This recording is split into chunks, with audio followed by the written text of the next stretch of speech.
Oh, hey. Hi there. Drew here. The DM for this channel. Whoa, hey. Hi. Um so audio got a little iffy in like the 2 hour mark. And yeah, so I had to overdub myself just a little bit. So if you see me talking and you don't hear any audio, or if you hear me talking but don't see me talking, it's fine. Don't worry about it. Don't worry about it.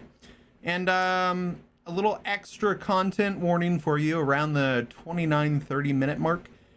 There is reference to child death. So just gonna throw that out there now. If you wanna just cover your ears, it only lasts like 20-30 seconds. And then, yeah, apart from that, I hope everybody enjoys the stream, because I know I sure did. So, without further ado. Warning. The following stream contains references to graphic violence, sexual themes, and coarse language, and is intended for mature audiences. Viewer discretion is advised. Hello, everyone! I am Drew, your humble dungeon daddy for the evening, with Crimson Conquest Secrets of the Bloodright Bastion. Welcome to the game. It's a new one. It's weekly with all these beautiful people. Look at them. They're so beautiful. I love them all. Whoa, who are these people? Caitlin, who are you? What are you about? Well, I'm Caitlin. So this is actually my first time playing a streamed campaign, but I've been playing D&D for, I guess, like half of my life at this point. So for a while, I don't know. I guess I'll tell you my character later. I don't know. Nice. What about you, Ian? What's up with you? Oh, that's a good question. Well, there's so many. Hi, I'm Ian. I am I would say, seasoned in my own right, tabletop role play person. D&D has been my choice of most, but I am also seen in a few other places, like formerly, when it was still active, D4 Adventures, Darkness and Dragons, formerly before that. And I also stream under Shrycool. That is generally what you'll find me on online anywhere. But hi, that's me, Ian. I am a good man. I like it. Jakey, who the heck are you? Oh, who the heck am I? Well, I don't know why I'm doing if matching you in voice. Hi, I'm Jakey. I'm Jakey Boyards. I make comics and do little fun things. You can catch me in random places. For example, I'm in your walls. That's it. That's my intro. I love it. It's great. It's perfect. Jane, who are you? What are you about? Hi, I'm Jane. I it's pretty new to D&D. I've never streamed before. I've been recorded playing online or anything like that. I played in a campaign for like 2 years, year and a half. 2 years. 2 years, yeah, and a few one-shots too. This is my first time playing a tiefling and a vampire. Ooh. I'm so excited. And hey Ren, who the heck are you? What are you about? Well, hi. My name is Rin, or V, or Valor, or Three Dogs in a Trench Coat, woof woof woof. I have been playing D&D for a long time. I have been running games for 8 years, 7 professionally, which is quite nice. It's a bit of a scary anniversary coming up. I'm around. I'm in places. Sometimes I'm not. Who knows? The air of mystery continues. Are you sometimes in the wall with Jakey? No, sometimes I'm outside the wall telling Jakey to get out of my walls. Yeah, that's fair. I thought you were gonna say I've played D&D for quite a while and have run games even longer, and I thought that would have been like pretty meta, honestly. Time is a very, very fickle mistress, so I mean, we need these discoveries. Confirmed. Rin is from the Feywild. Let's go. I mean, we've been done knew that. Jeez. Fair and reasonable. Awesome. So obviously this is our first show. I don't think we have anything to shill. Do we have anything to shill? Anybody? Anybody at all? Nobody? Yo, what's up? A rapid shill incoming. Or wait, do you want to take this one? Or were we thinking the same thing? I think we're thinking the same thing, but you We're got thinking in the there. same Go for it. Go for it. Yeah, all right. So, hey, listen here, gamer. You like being a vampire? Well, guess what? So do we. We get to be vampires because we have an amazing dungeon master. And that amazing... I can speak. That amazing dungeon master you can hire on startplaying.com. And you know what? The link is... Startplaying.games/GM/dicey encounters. See, you heard it in my voice. I said it was amazing, and that was the thing. So go there, sign up, play some D&D with our sweet Drooby Dooby Doo. He's a super talented little fella. Go read his reviews. There's a bunch of nice things people have said because they like him and they think he's cute and they like playing with him. So you can call him your dungeon daddy. But right now, if you call him your dungeon daddy and you're not paying him, you'll get it. For those listening on the audio medium, I raised my fist at the camera. But for those wondering, for TOS, that was a non-threatening gesture. That was a joke. And also we can add in the link in post. I'll get you to send me an audio recording of you saying it, and then I'll just slap it in there. It'll be great. But wait, there's more. Oh wait, there's because more? you might be like, oh, I like Drew as a DM. That's great, but I want to explore my DM options a little bit. There's someone else at this table who's also on startplaying.games/GM/a jinky boy. Who definitely didn't just shove something into his mouth. I don't know what you're talking about. Shoveling salami in an open furnace of my torso. Yeah, you could have Jakey run one of your games, and you could cry a lot, all the time, but in the best possible way. And if you like Undertale music, you'll love these games. Oh, love True. Undertale. Shit. The last two sessions I've had have been a TPC, Total Party Cry. It's not a bit. Nice. Nice. Jakey is keeping tabs on that, and yeah. Also, if you pretty like branded inspiration for being a little shit, this is the game for you. I want to put out there the rest of, or a good handful of my fellow cast have been making playlists for their characters, and I was like, I don't usually do this, and I started to do that. And for my character, I was like, what do I want to put on here? What things are like my to be described character? Well, you'll be patient. Listen, and I put Undertale on that because I mean that's an ideal soundscape for I think anybody and anything. So I'm glad that was brought up. I get to put out there too. Yeah, I have an Undertale track. It took me a while to pick one, but I was like, this is the one. This here. Check it. This is the one. This is the way. Well, with all the shills out of the way, how about we start this game? Does that sound good? Huh? All right. Yeah. Put on. Oh God, creaky mic. Put on your listening ears because we're about to hear a little story. Are you ready? Are you ready, everybody?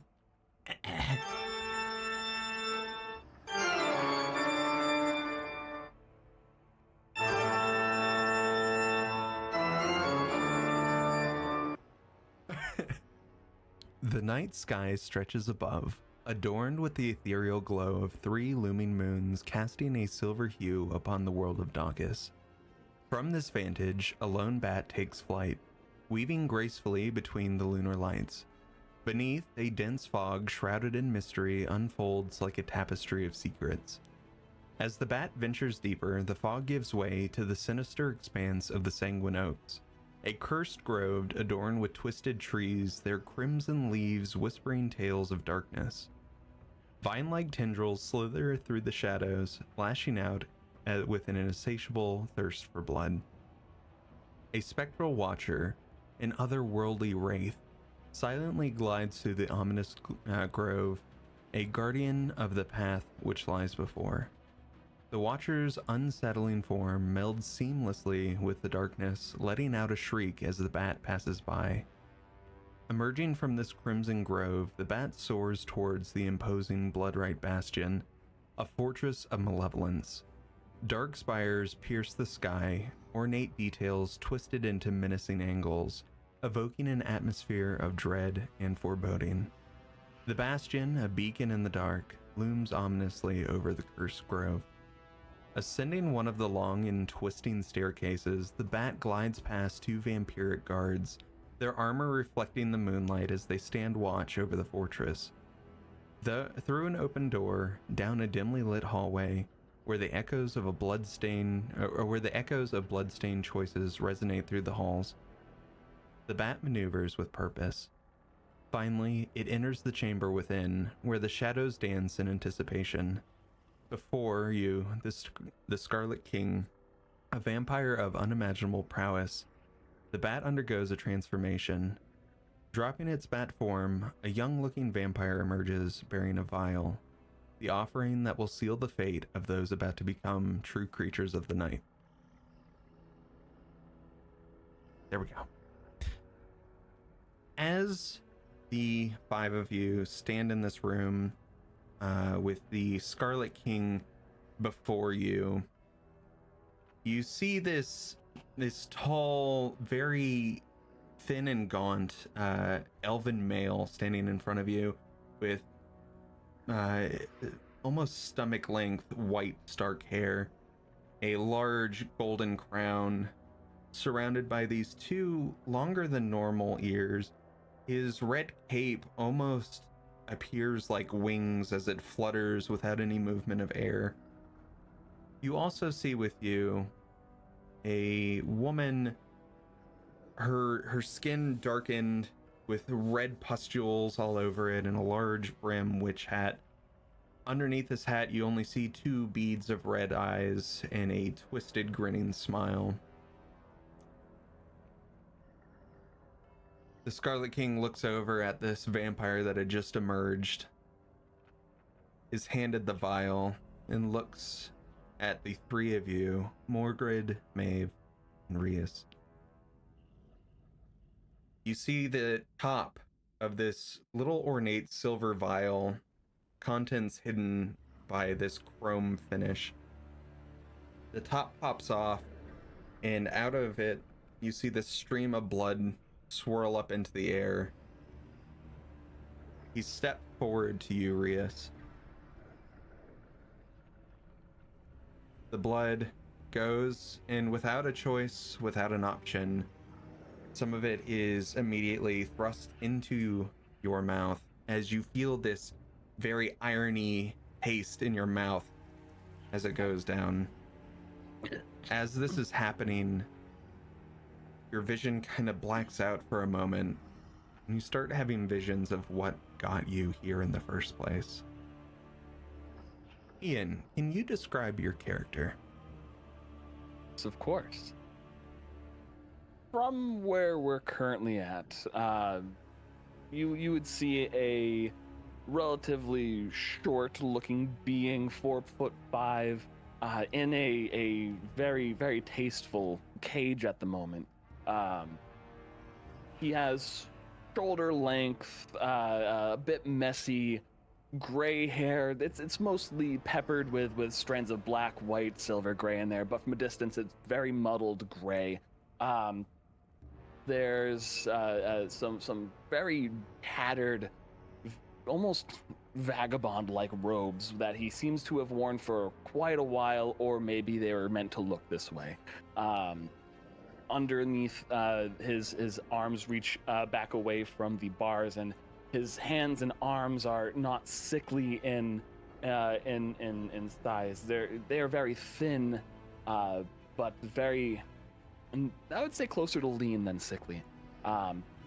His ears also maybe on the longer side of pointed. He looks very elven, but underneath the robes, we know that Rias is a fairy of Bay origin. So he has these two very mosquito-like wings on his back that have since been restrained against his body. And he is squeezing his eyes shut as this Icarus blood is forced into his gullet, recoiling back and trying his best to hold form and hold posture. As this happens and your vision fades out, it reemerges open, as you have this memory of traveling through the Drunian Pass, heading out of the frozen north and heading down a little bit south. You've heard the tales of this adventuring group, Gang, that had cleared this path they pretty much got rid of the shadow going from Malgrim all the way down to Silburn. And you were making your way there and you met an adventuring party yourself. Can you describe that adventuring party you had met? It's a very small group. It's 3 beings. Definitely a obvious pecking order of leader and 2, I guess, I don't want to say lackeys, but that's, I think, for lack of a better word.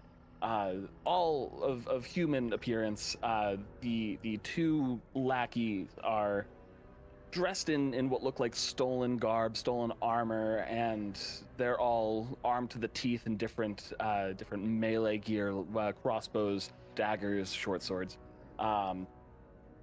The 2 of them on the side there, they are rather unremarkable otherwise.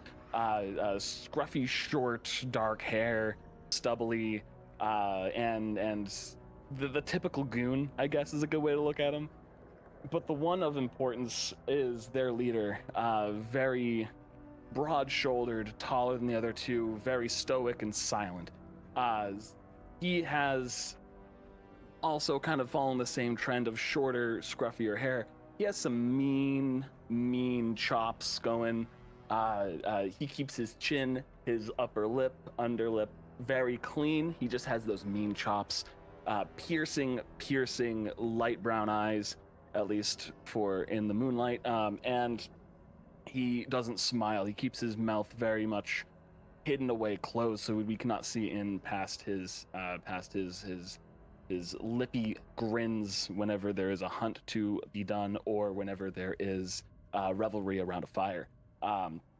He also wears what looks like maybe stolen armor, but he might have modified it himself, adding different leathers of creatures he has hunted to further pad his armor, and he keeps his hands wrapped at essentially all times, fingers maybe depending on the weather. But that is this group. That main person, his name is Karen Redwall, Kaern, not Karen, just in case. He has not said a word to Rias for probably a good 3 or 4 weeks of until from when they first met. Absolutely. Your new adventuring group you've been kind of tagging along with, you found your way past Drunia, past these broken obelisks that stand in the path. You see these desecrated bodies laying on the ground around Drunia. You see skeletons, these dead creatures all around. There was a big fight here at some point in time, not too long ago. And as your group continues moving further south, heading towards Silburn, you pass through the city of Nooknol and continue down a little further. And as your group is coming to its campsite for the night, it's odd, all throughout these last 2 days, you've had that feeling you were being watched. You've had that feeling that there was something just on the other side of the tree line. You've been pushing off that feeling, and this night you're gathered around a small campfire. This fire has been dug down into the ground as to keep away unwanted attention. And as you sit there and you're eating your rations for the day, the 4 of you hear a loud twig snap. The 2 lackeys look over at you. You hear that? Of course. Yes, of course. Why don't you go check it out? You guys use swords. I do not. I'm not going to venture closer to the wood line here. I can help you if you go over there, but I will not be going that way. Of course he wouldn't. As these 2 lackeys get up from the fire and they start moving, one stops to look back at you. Well, are you coming? I must, I will. So Uriah stands up and he pushes himself up from his legs. He takes out from under his cloak a quarterstaff. It's more of a rod, I think. Actually, it's his means to cast as he opens up the side of his robe as well to reveal a spell book on his hip. And he gets up and follows them.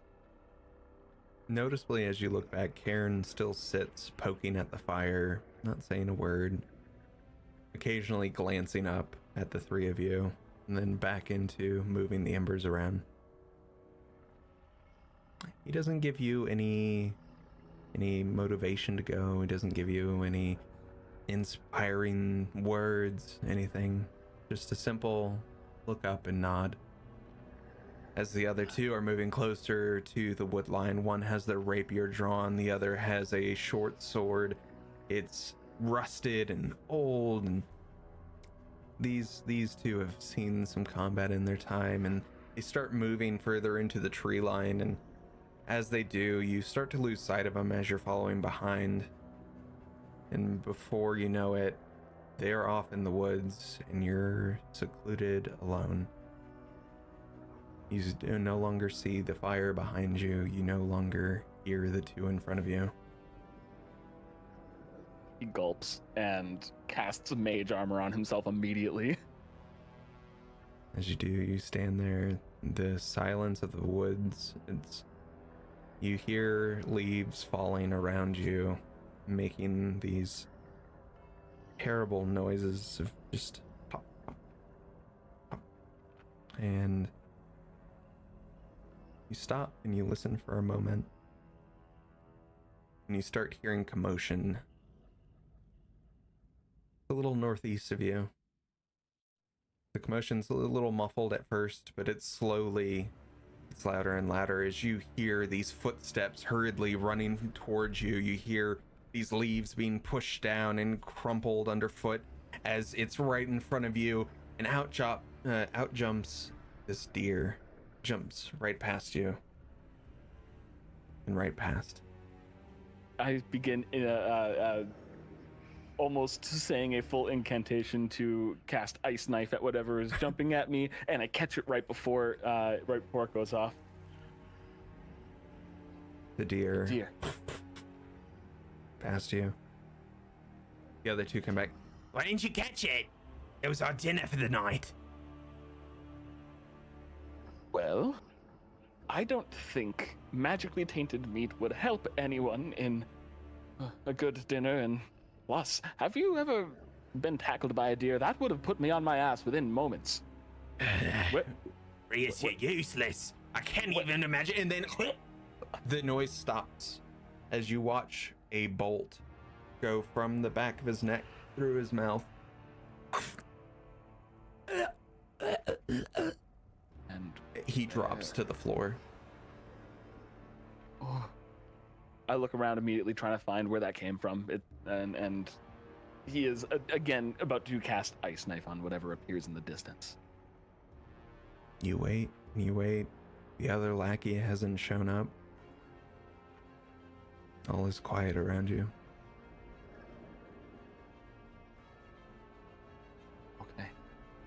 Okay. Which way back? I'm gonna. And he tries to go to the body of this slimy man and tries to drag him, but he is not one for lifting, and he says, "Fuck." Okay, and he's gonna start trying his hardest to go back to where he needs to in the camp. Yeah, absolutely. You start making your way back, knowing that Cairn should be still at the fire, and you've seen Cairn in a fight before. You know he can take care of himself. And as you're making your way back, you hear the sounds of footsteps all around you, leaves falling. You finally make your way out of the tree line, and there sits Cairn at the fire, still poking the embers. As he glances up, the glint of the fire in his eyes just flashes for a moment. The others are dead.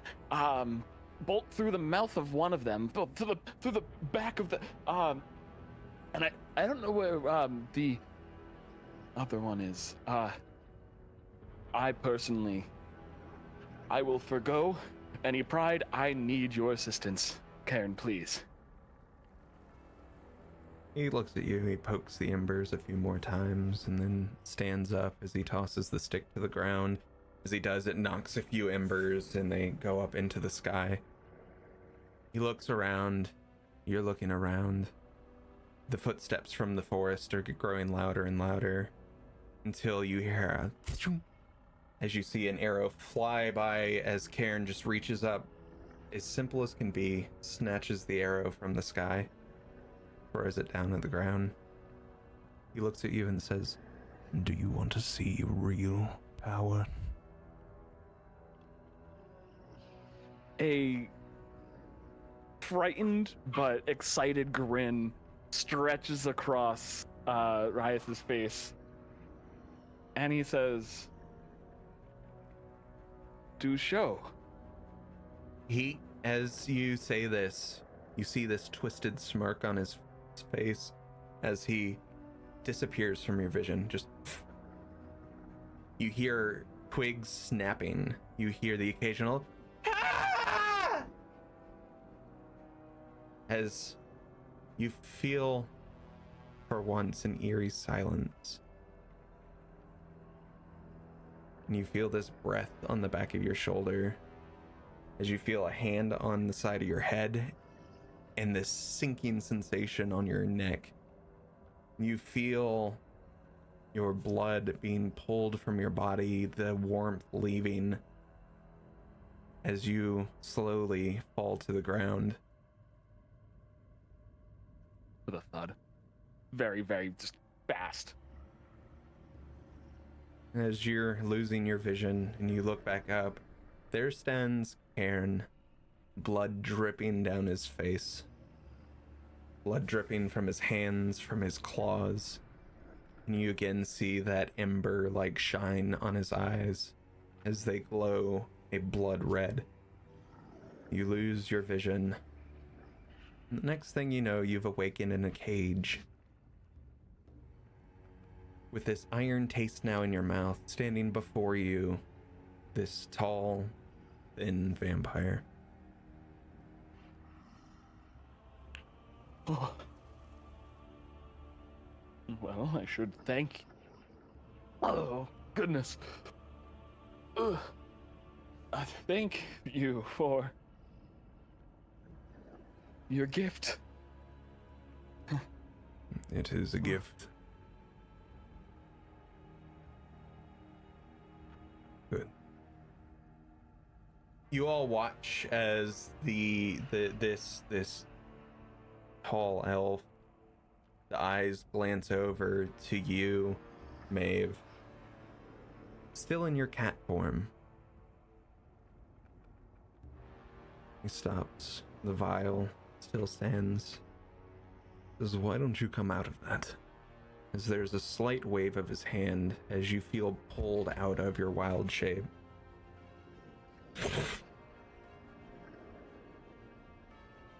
Well, that was rude. Kind of like being a cat. You can again. Just not right Good. now. As you see the blood immediately straight into your mouth as well, you get that sensation of iron just down into your mouth, down into your throat, into your chest. It's not warm like you would imagine. It's very like ice cold. And as this is entering in, your vision begins to fade out as well. Maeve, can you describe your character for me? Okay. Once Maeve was taken out of her wild shape, now you are seeing a pallid elf. She's actually like quite short. She's only like 5'2", and she's really thin. She's got really short, like light gray, pink hair. um, and her eyes are black. Like she's super pale. Just a very pallid elf. I just realized I had myself on mute. Wonderful. Your vision begins to also go to black, and you start getting this memory of what brought you here. In this, the memory gets a little less hazy, and you find yourself standing under the 3 moons of Dacus in your small grove. You've arrived there for whether it be a ritual or just a celebration of the 3 moons. You know that your grove is coming shortly. You're there, you're preparing. There's some food, there's some animal life around you, some squirrels, raccoons.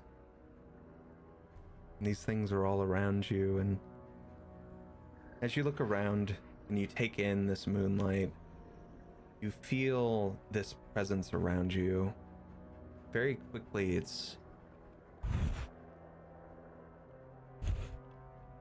and it moves around you. You might feel uneasy. You can't see what this is.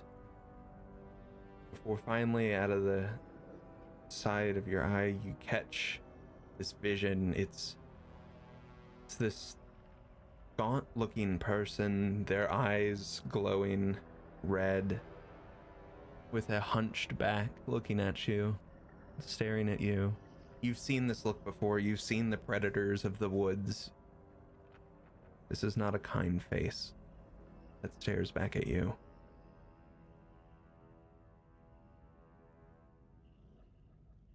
Very funny, Tempest. Quit creeping me out. This figure slowly moves towards you, inching ever closer. As it gets close enough, you soon realize this is not the friend you thought it was. Are you? What do you want? Before you can even finish out the sentence, you see this flash of light as your head is pulled to the side, and you feel this sinking sensation in the side of your neck. You feel the warmth of your blood leaving. You begin to drop down to the ground. Before your vision fully fades, you start to hear the sound of one of your friends. They must be approaching. You start hearing some more voices. And before your vision fully fades, you can see torchlight moving in before the sensation in your neck releases and your vision blacks out.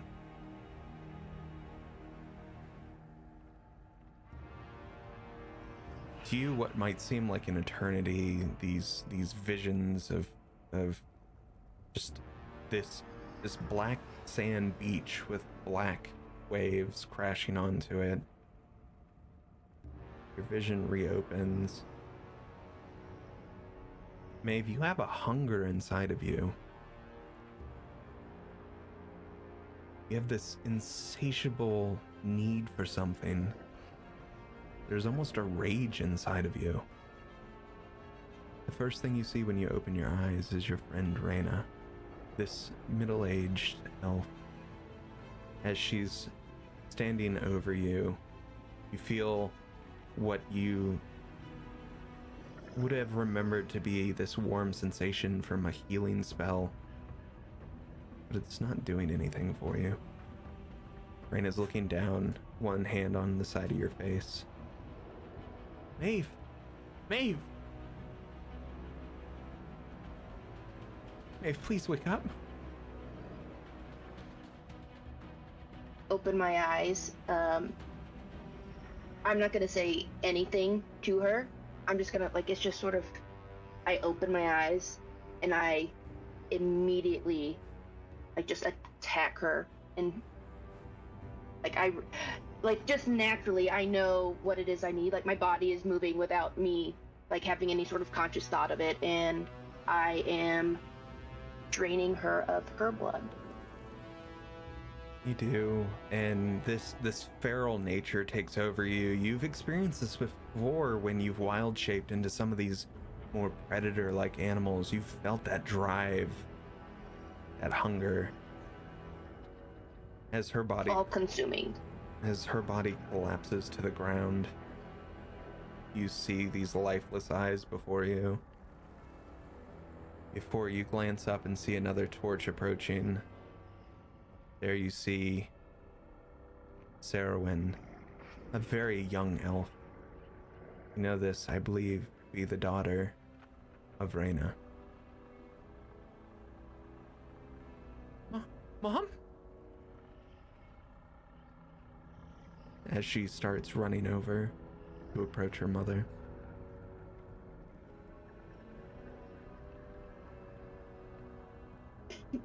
So Maeve is just like, she's going to release her mother's corpse and just let it like sort of completely thud onto the ground, and she's just gonna kind of like look up with this evil glint in her eye and just immediately start running after Sarowyn.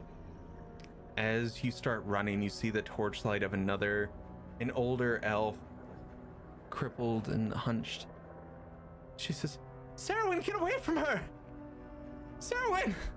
As this elderly elf is shambling over to her granddaughter to get her away from you.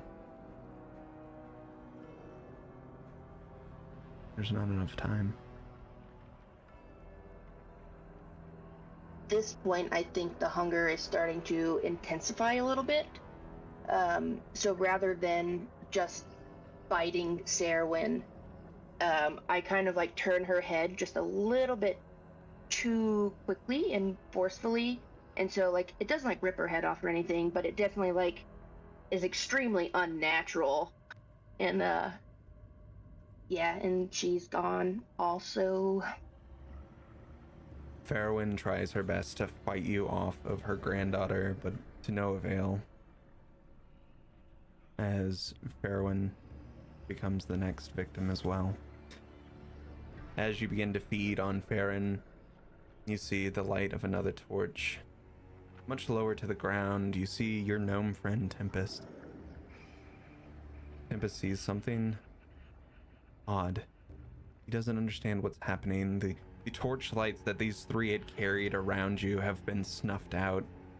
Whether it be from the spray of blood or being stepped on, there is no light by you. He holds out his light to get a better look. And as he gets closer, he can see the reflection in your eyes as you are biting into Farron's neck and throw her off to the side. Tempest stops for a moment. He slowly starts to try and back away. He's not ready for this fight.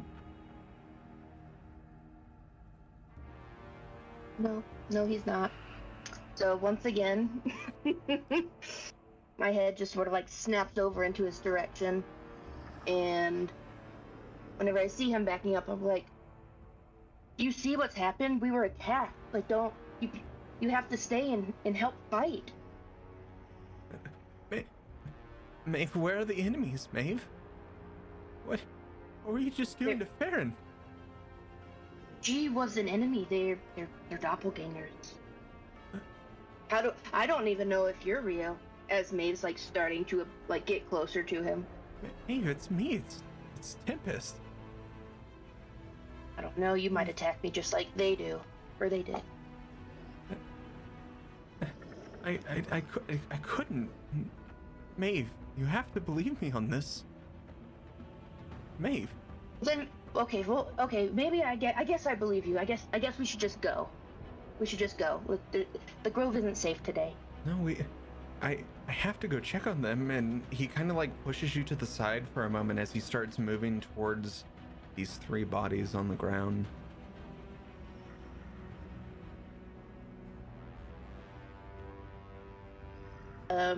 Maeve, what happened here? They got bit by something, but he hears that. Like, I'm right behind him in his ear. You can and I'm just like, feel the almost. Yeah. There's almost like this air of a breath, even though you no longer feel this need to breathe. It's almost instinctual, like a bear letting out a. As you stand over him, he slowly stops, turn to look up at you. It's too late. yeah, so at this point, Maeve actually just bites his neck, but rips out a chunk of it, and, just He- bathing in the blood at this point. He, too, drops to the ground. As you sit here and you contemplate on what you've just done, it feels right. As you stop to see, you were expecting one last person, and you see their torchlight arrive. You see a furbolg approaching you. His name, Elazuman, but you know him better as Zoom.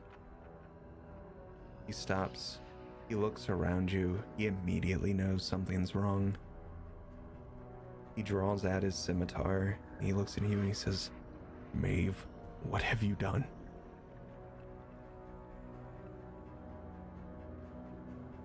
Me, I swear it. I just got here.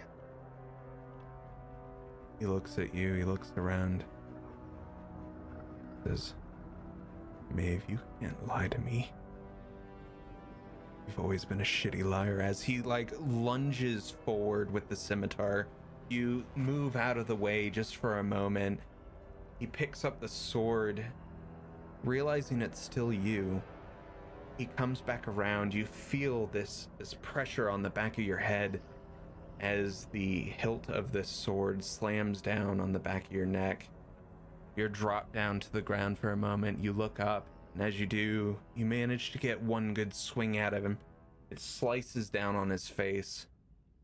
He stops, he looks back. He goes and he kicks you in the stomach. He kicks you in the chest. He comes down with another hilt hit. Before your vision starts to get faded and blurry again, the blood running from your face, not your own, but still blood running down in front of your eyes. You soon see him also drop to the ground. You see behind him another figure. Very tall, very gaunt. Very similar to the person that first saw you. They pick him up and throw him to the side. They look at you. They raise up a stick and knock you in the head.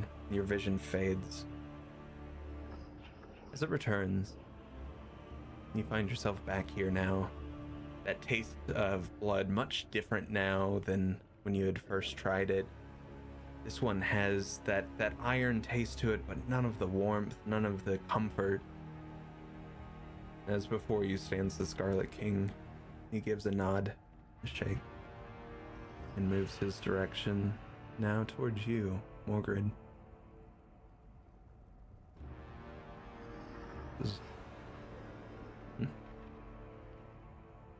It's not often we get very strong people in here before they are turned.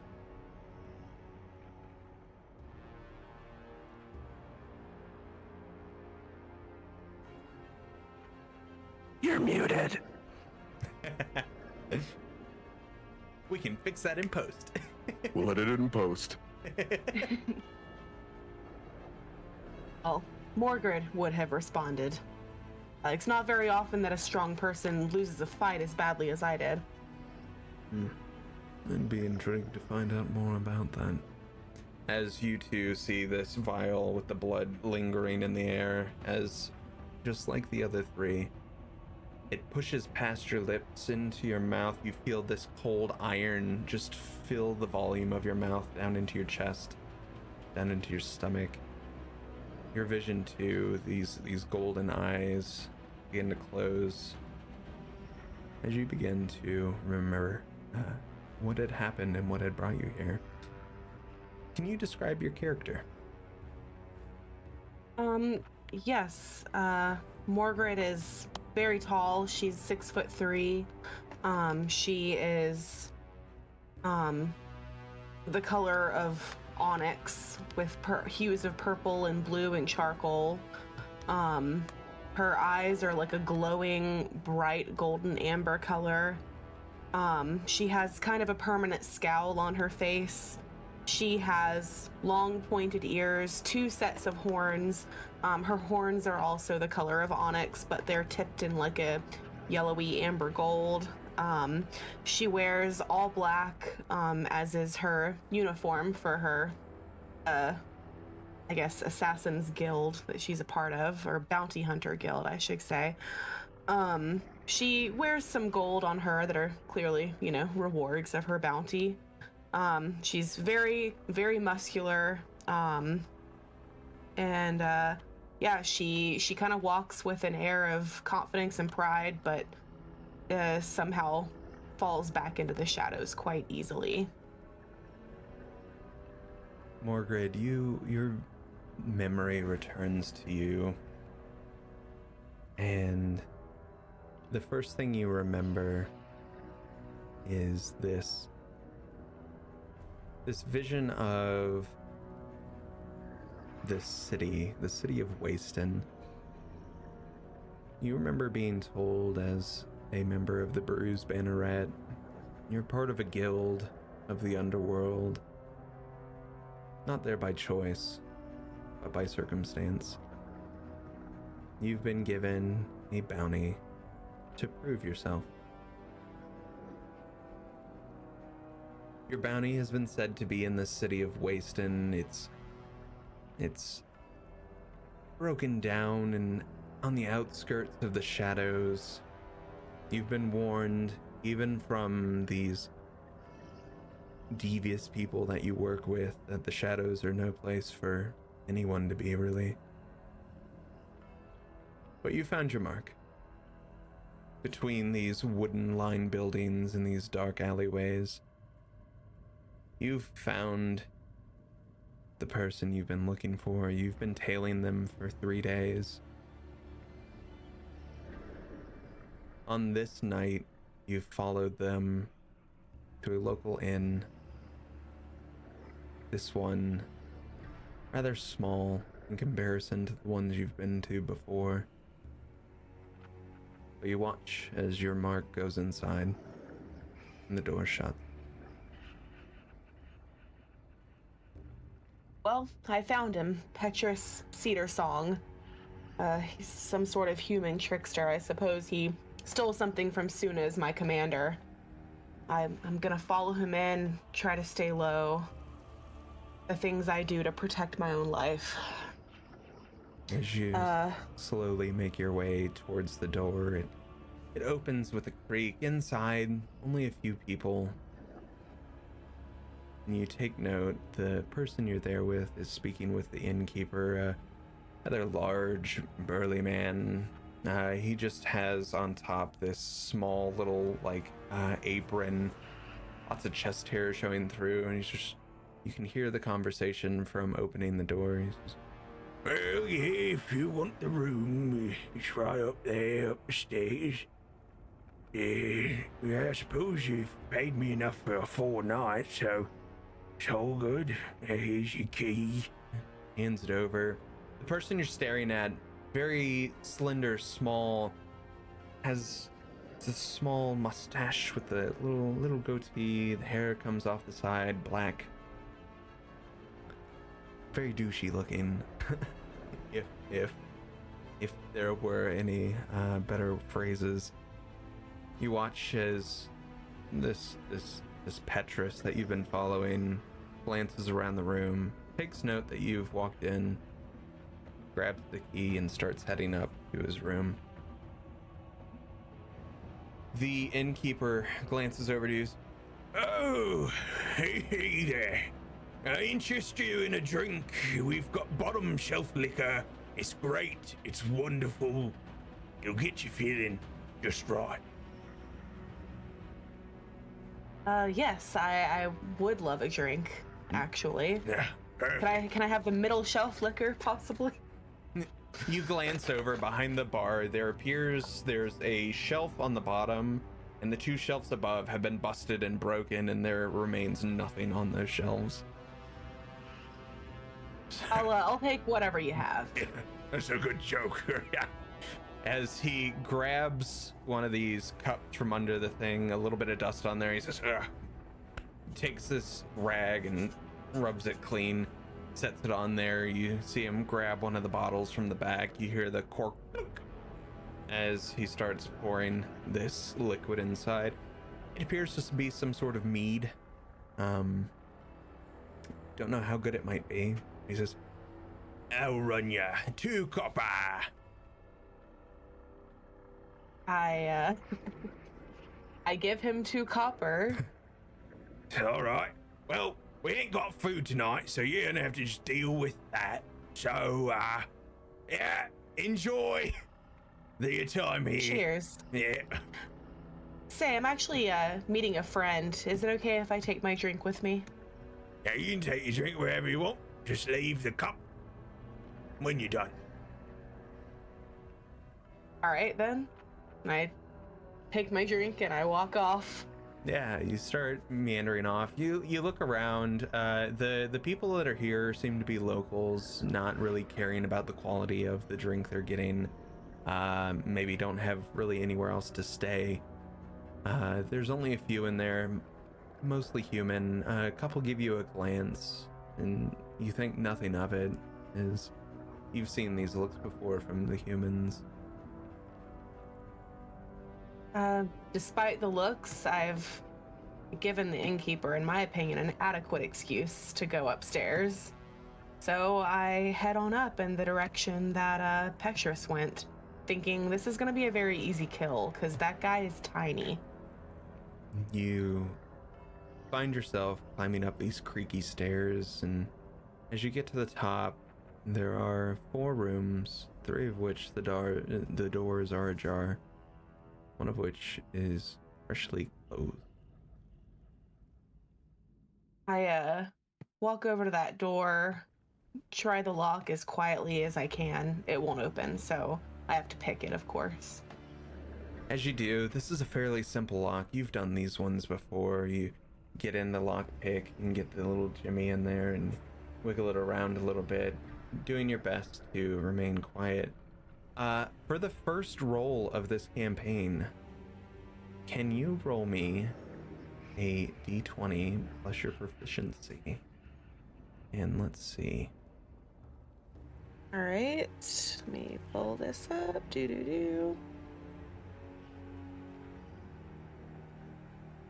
All right. I got a 13. 13. It's a fairly simple lock. As you get it, not as quiet as you would have liked to have been, but you managed to do it. You hear the click of the tumblers inside this lock. The door is now unlocked. I very, very carefully, with my natural sneaky skills, creak the door open. Inside the door, it is pitch black inside here. No candles have been lit. However, in front of you, you see almost like the reflection of a predator in front of you, that you see this golden eye shine looking back at you. I ready my weapon.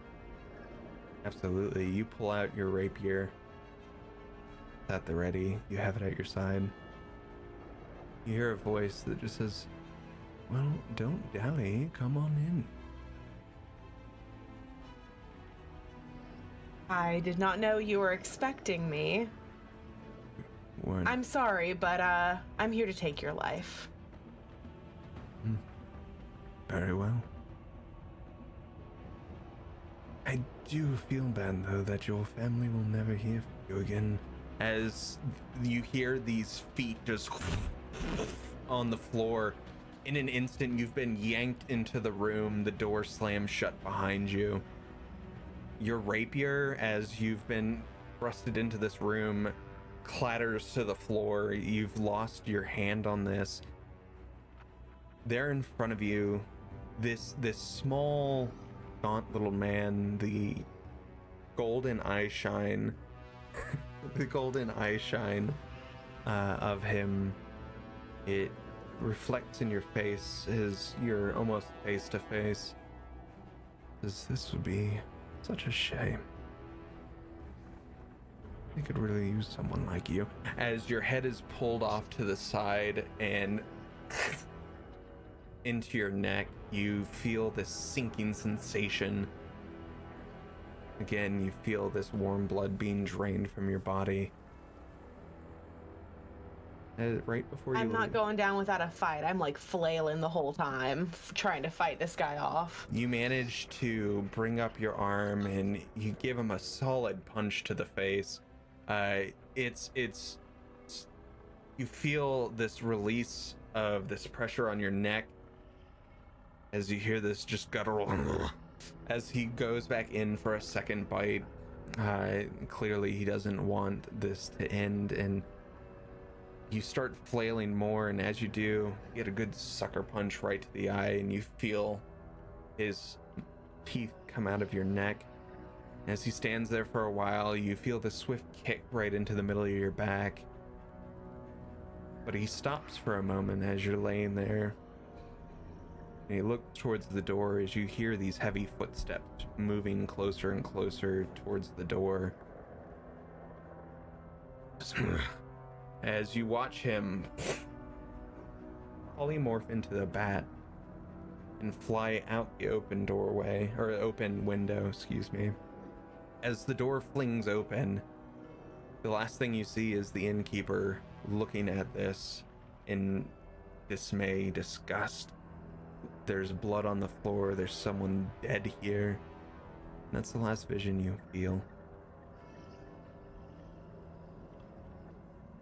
Your vision comes back a little bit later. You feel these 3 tendrils dragging you. You look over and you look behind you. You see this monstrous creature, a little yellow raincoat on its head, dragging you slowly into the Bloodright Bastion. Your vision comes back to you again. This time, that cold iron in your mouth, in your stomach. You 3 watch as the blood that's been floating in the air above the Scarlet King condenses back into the vial. The cork goes back on. Clasp it in his hand, and he looks over to Mother Kadira. This is all up to you now.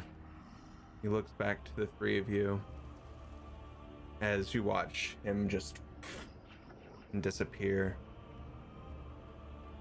Haster, you've been watching this happen. This is the first time you've ever gotten to watch one of these ceremonies. You stand there with a blank stare, one eye occasionally bloop, bloop, bloop, bloop. Almost like a suckling sound from what eyelids he has, but they're not eyelids. You start getting this memory, looking at Morgrid. That was fun. That was fun bringing her here. So fun here. As you 2 begin to, in what small intelligence you 2 have, you begin to get this memory. I'd like to think the memory is like those intro sequences for Spider-Man where it like zooms in on something, but it's zooming in farther and farther into his head, and it just zooms in way too long. It just keeps going and going, and they're like, where's the brain? Goes out the other end, and then it goes back a little bit, zooms back and then it's finally, oh, there's where the memory is. Amazing. Haster, can you describe, Jakey, can you describe Haster for me? There we go. Yeah, Hoster is our last friend. They describe themselves as quite tall, so I will describe Hoster as absurdly tall. Hoster is about around 8 to 8'3", 600 pounds of ooze. They are a plasmoid that they have this almost off blue tar inky color to them. They have two white little eyes on their face that they look essentially like a shark's eyes in photo negative. They have that like kind of reflective nocturnal predator kind of look, and a face that looks like a wiggled jaw mouth, almost like Wobbuffet, kind of that like little like jaw underbite. That's the word I was looking for. Which is slightly endearing until that opens and there is a almost teal mouth that is just rows of teeth and a horrifying tongue that just seems to come from nowhere. Their body is mostly torso heavy, so they've got this gorilla-like stature of arms that sort of drag behind them, and their walk is very fluid and gelatinous as they move. And adorned on them is this small yellow raincoat. It clearly does not fit. It looks like it is like a poncho for a gnome, maybe. It like is cut off like just above the shoulder. It has little like buttons and things on it. It's some might think it's Things Collective. Maybe it's his work aloud flair. Who knows? It's got two little large button eyes that are this like cyan color, and like a bill that goes out like a hood that covers this face. So it is something of a cute little charming thing that is adorning this giant 600+ pound monster that is currently the one of the largest presences in the room. Now that the king left, is the largest presence in the room, I believe. Yeah, absolutely. Mother Kadira looks down towards your way. Not very much down. I would say you're about a foot taller than she is. As she looks over to you. You look back at her, and looking at between Morgrid and Mother Kadira, these memories to you are very fleeting, very quick. There isn't much substance to them. You go back and you have this memory of inside this little room, sitting behind in your little vessel, your container. You can hear Mother Kadira and someone else talking. He looks up there and says, Mother Kadira, we've lost 40 vampires this week. This week. You cannot continue to let this experiment go on. Mother Kadira looks down at him. I can continue whatever I please. Now, be gone before you're the next one. Another memory pops into your head. You have this memory of almost like a strength test. Where you're just, Mother Kadira has told you to let it out, and you find yourself in this room.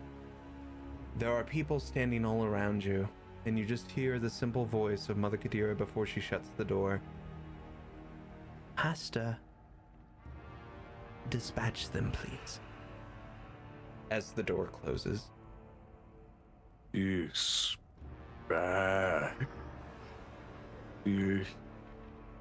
Hoster runs through their mind. There is like matrix things, and the word dispatch, Hoster like looks on their little raincoat and they see like a little patch that is sewn in, and then 2 and 2 of like patches fix, dispatch, and another word comes to Hoster's mind, dismember, and Hoster's eyes illuminate and just like turn to the people in the room. I think one by one, Hoster, showing that initially under that little raincoat, that little head there is deceptive, as the eyes vanish and move to his torso, and the first person just gets bitten in half by his entire body turning into a mouth, and just goes through the room and does what Hoster does, is follows the word of the day. It's not about the patch on the raincoat. It's about dispatching them. A few other memories come to you that very fleeting. You have visions of being in your vessel again, this time you see Mother Kadira running some sort of test on a table. There seems to be these smaller little vials, similar looking things to you, almost like a small bit of you, as she uses eyedroppers to drop in occasionally water or blood. Different things. You watch as these different amalgamations in these jars either react violently to getting water on them or immediately just absorb any other liquid that's placed in there. You come back to your realization, back to the present moment. You're looking around, Haster, and as you do, you glance over at the other person in this room. Wasn't a part of the ceremony, but was brought in nonetheless. There you see Astrophel, someone you're familiar with. Rin, can you describe Astrophel? Of course. Astrophel is of elven origin, kind of like almost like a dusty white, almost grayish hair, kind of flops over elegantly in that I definitely just got out of bed, but it took me 3 hours to make it look like this kind of hair. Has a fairly lithe build, bordering on just thin, and has clothes that have been well worn and well taken care of, but are of very good fit, very flattering, and is currently just leaning against the wall, watching all of this. As you stand there and watch this ceremony, you remember back you never got one of these, at least not a proper one. And your visions begin to move towards a memory as well. You think of how lucky these three were. Someone actually took the time to perform a ceremony for you on yours. And this memory starts to take form, and I'll let you describe that memory.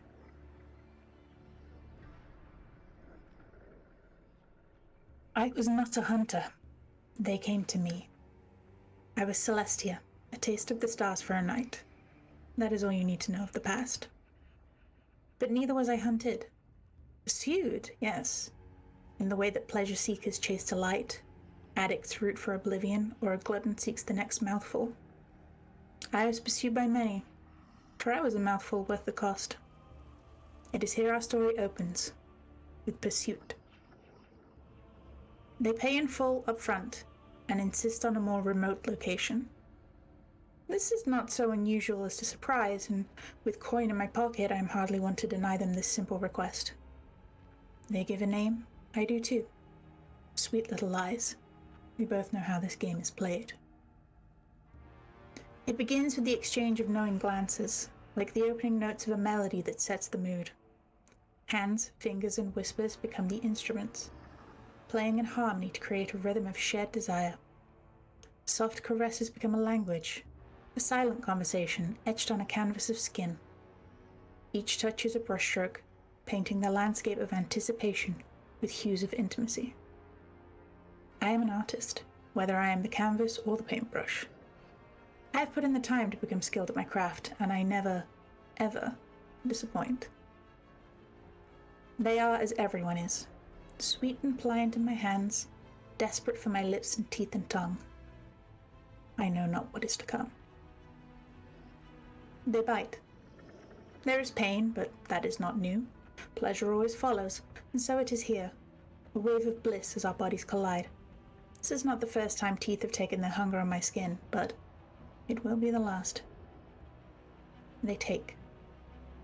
I know something is different. I understand something is wrong. You do not become what I was without some sense of where the lines of danger sit in a room. I know I am in danger, but there are rules to this game, and the danger is slow, insidious. quiet in the dark. They take and take. I feel cold. The pleasure is gone, as is the pain. There is nothing here. No pretense of delight, no oblivion to submit to, no rich taste to savor. It is nothing. I am becoming nothing. They take and take and take. I am aware of them letting go, but I know it is too late. Oh, little love, they say, the smile red. Always red. The only color I can see now. You are far too pretty to die. I taste blood. Not mine. And then it is dark, and Celestia twinkles into nothingness. 2 people die in that room, and they are both me. But nobody came. I awaken in a box, close quarters and claustrophobic, and thirsty. My fingers, once tools of titillation, scrabble against the unforgiving surface of the wood, seeking escape. But the walls of the coffin offer no mercy, only unyielding resistance. In this oppressive space, the boundary between life and death becomes a thin veil, and the realization of my new life, or lack thereof, begins to sink in. My condition is much like the situation I am in.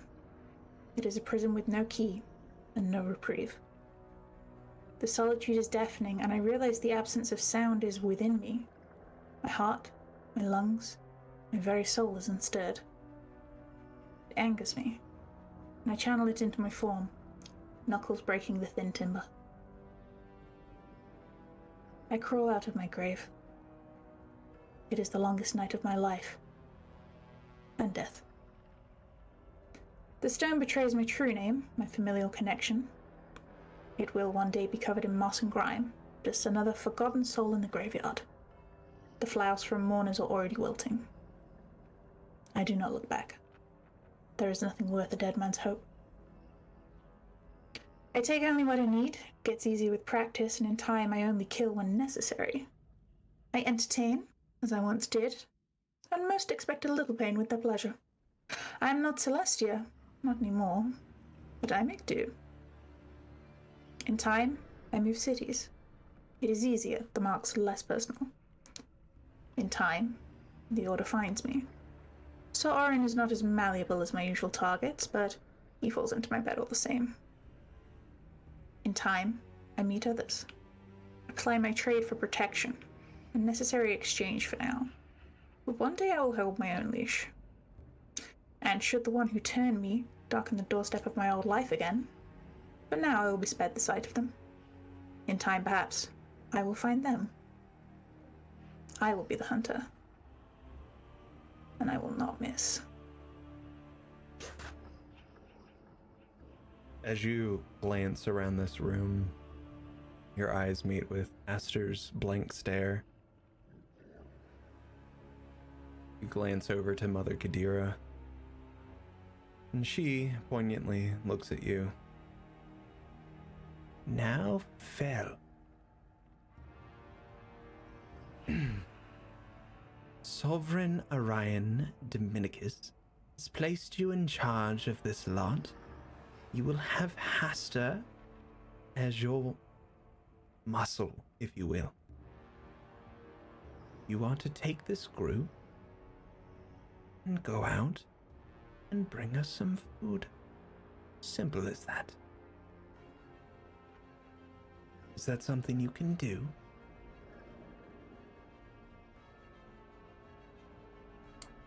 Well, I'm sure that's something we can manage between us. Wonderful. Well, get acquainted with them. You'll be spending a lot of time with them. Beautiful. This is where we are going to take our first break of the campaign. Wow, wow, wow. And we shall be back momentarily, probably about, give it a good 6 minutes, and we shall return. But until then, go get some snacks. We'll see you soon. These intros were fucking unreal. Bye, breakers! Hello,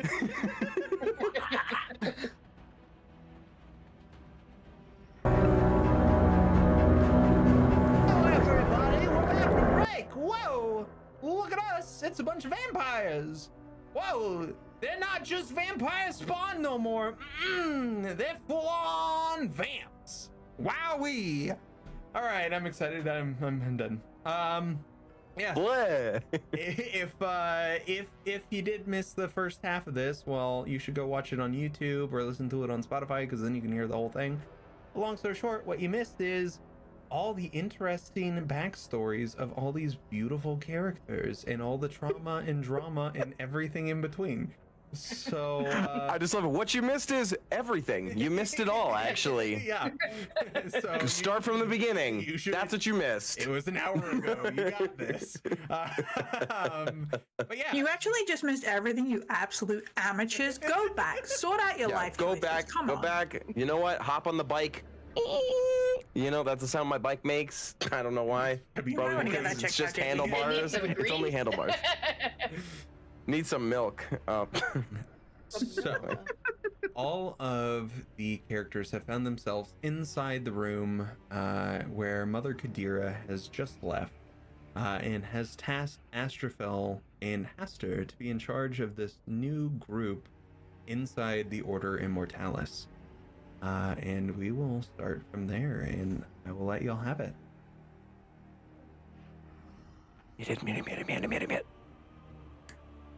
Every time. All right, listen up, Fives. The 10 is speaking. I am apparently in charge of all of you. Yes? Yes, Ducky Pie? Hoster can't count that high. Darling, trust me, you're much higher than the rest of them. Partly because of the height thing. Hoster frowns because, again, he can't count that high and thinks that's an insult, but he doesn't take it too personally. There's just a little on his face. We have a task. It's very simple. You should be able to manage it. We go out, we find some food, we bring it back. Now, does anyone not know what I refer to when I say food? You mean people. We're going to go eat people. No, we are going to bring people back to eat. But we can snack along the way. Depends on your definition of snacking, dear, but yes. I will snack on the way. So Can we kill them first? No, they're better Yeah, fresh. yeah. And by They fresh, are I mean when I eat alive. them. Sounds kind of boring, but sure. You'll still be able to put your multi-talented skills to use, dear. You know, It's like Morford, Mother I Kadira think said. you're my friend. We can Hmm. kill him. Well, Mother Kadira sometimes says it's best if not full dead, but kinda dead. So you can kill them, but not fully kill them. Make them sleep. What And there's just this Justify horrible means look in is his eyes. unconscious. Still alive, but unconscious. That's how people I get it. describe me. Oh, my sweet Ducky Pie. I think Foster smiles. I can manage, I think. Maybe. We'll see. You, Sweet Pea, small one. You look a little perturbed.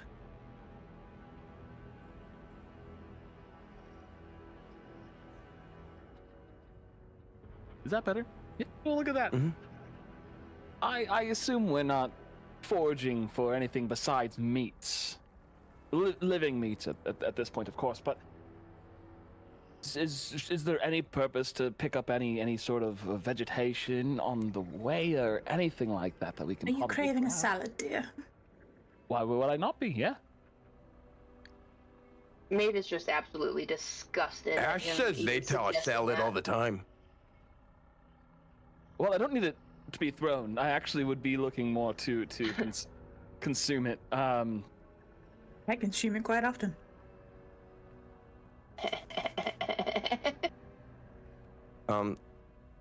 Hoster partially is like a display of like, because Osterfel's like commanded the room with like physical presence. While Hoster's big, I think Hoster has not demonstrated anything. Goes up to the cage that is still the bird cage and just like pulls it apart, and then just goes bird free.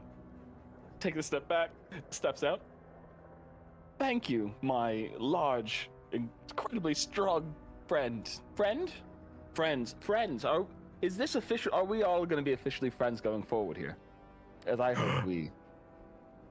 I'm sorry, who is we? Can I work alone? Do I have to work with the rest of you? Unfortunately, you do have to work with the rest of us. What Mother Kadira says goes. Trust me, you don't want to get on her Who bad is side. this Mother Kadira anyway? You know, I've been here. They threw me in the grove. They put me in the farm. And now they're sending me out. Who is this lady? Hoster. Yeah, Hoster like slowly turns. Very little scare, Hoster. Mom scare, Hoster. That's all you need know.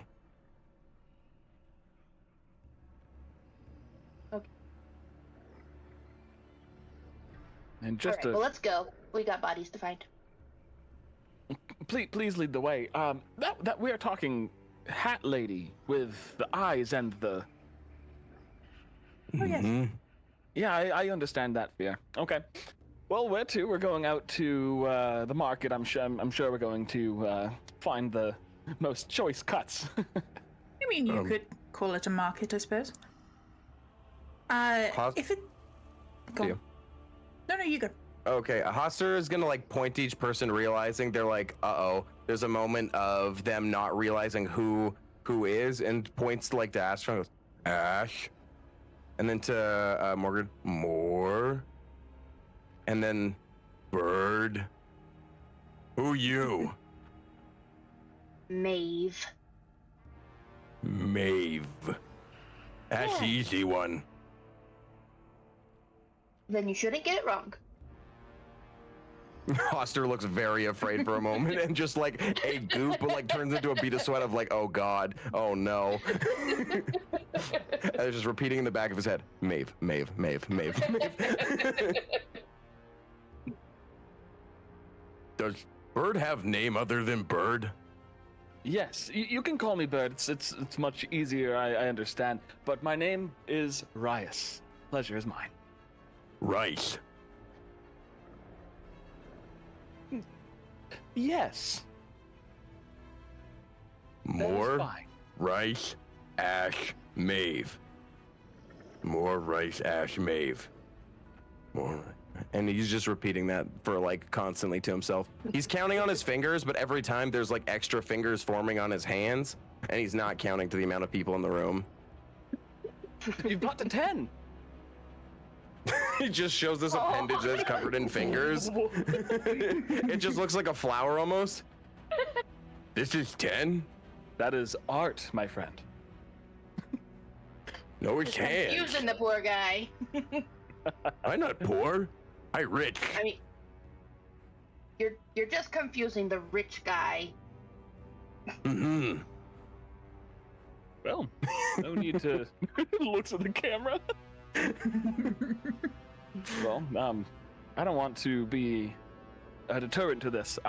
Which way do we go? I have not been keeping track of my location through this. I think we should go through the farm. Through the farm.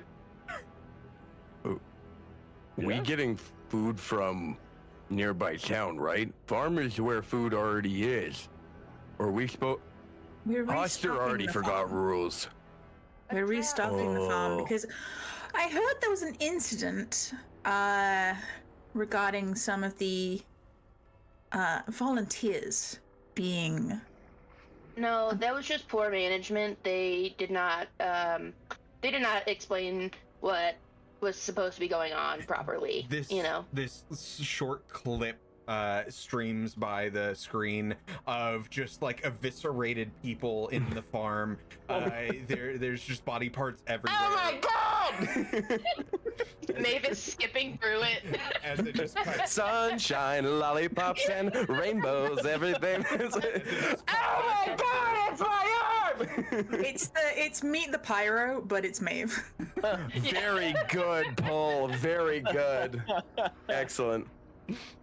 Meanwhile, while y'all are all discussing which way to go, I have already made my way to the door, and I'm sitting there like jiggling the handle, like okay, let's go. Let's get this show on the road. More I help is push door. And Hoster pushes the door. Oh, yes. They don't have a lot of those where I come from. It's okay. I get stuck on doors sometimes too. Then I do this. And Hoster, like, through the door, like, kind of swinging back, like, moves through the door. And then the little raincoat gets pulled under it. And then he's on the other side. Astrophel, you know of 3 nearby cities. There is Waston, there's Mevdroth, and Midset. Midset and Mevdroth are in the shadows. It is a pretty safe bet to go around and find from there. Waston is out of shadows, but looking up at the sky, it is still night. It'll take y'all a while to get there to any of these 3 cities. But we don't want to be wasting our time. Master, no. Hoster, yes. Hey,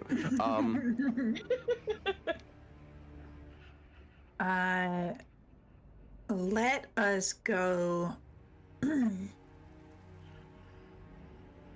Which one has the most blood? I mean, well, people. I mean, I was Which one has recently most in people? Waston, and there were people in the inn in Waston drinking at the bar. You know, drunk people are kind of an easy target.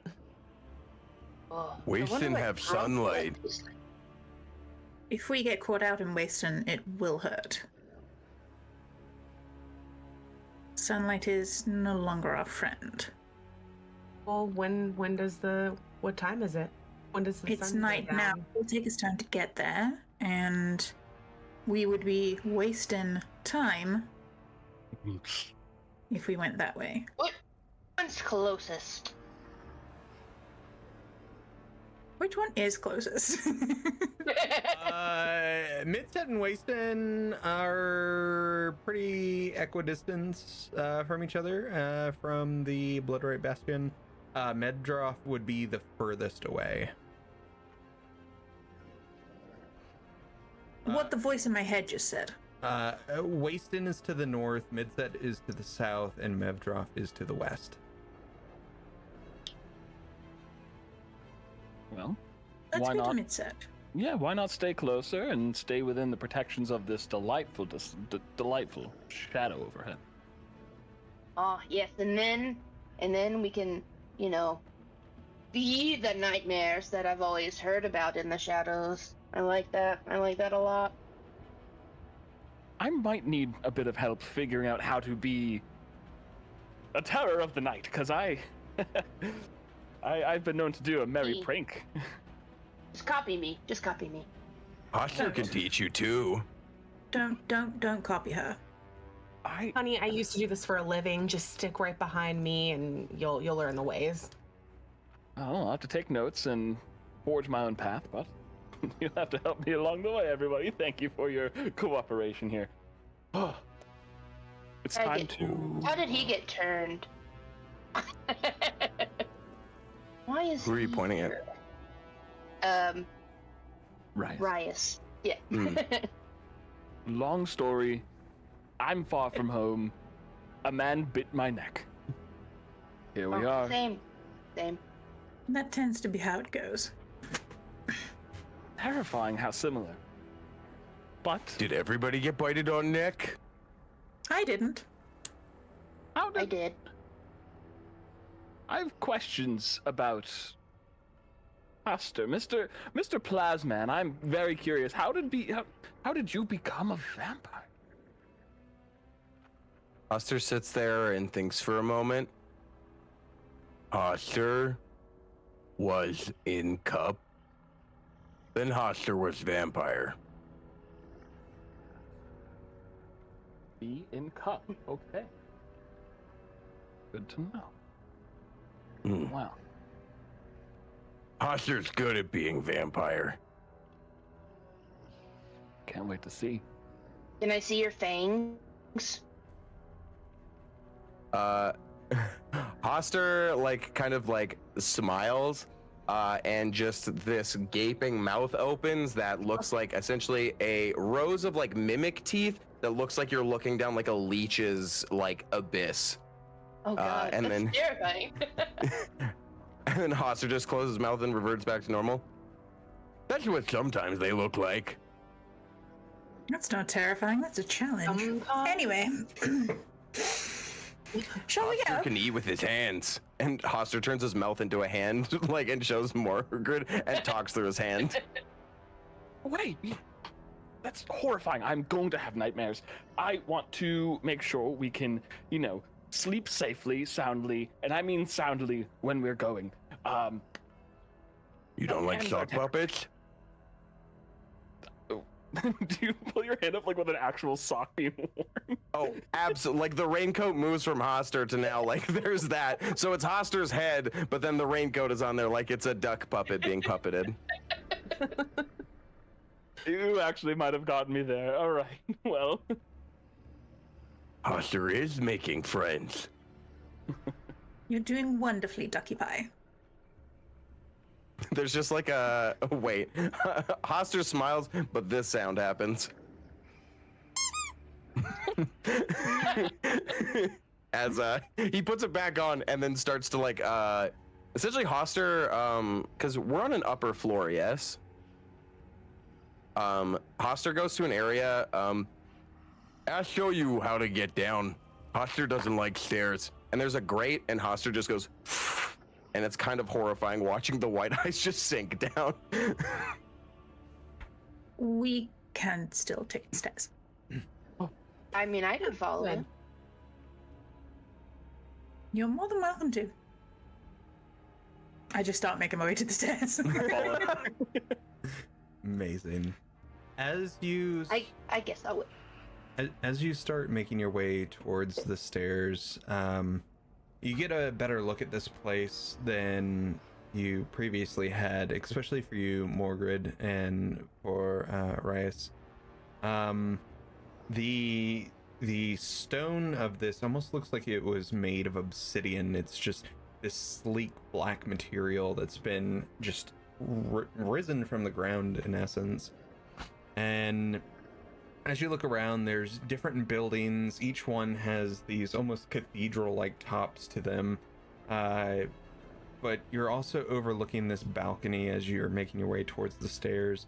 And you can look out beyond the Bloodright Bastion, and you just see these twisted, gnarled crimson trees, the very long branches, and they seem to move. Not with any wind that you can feel, just almost by themselves.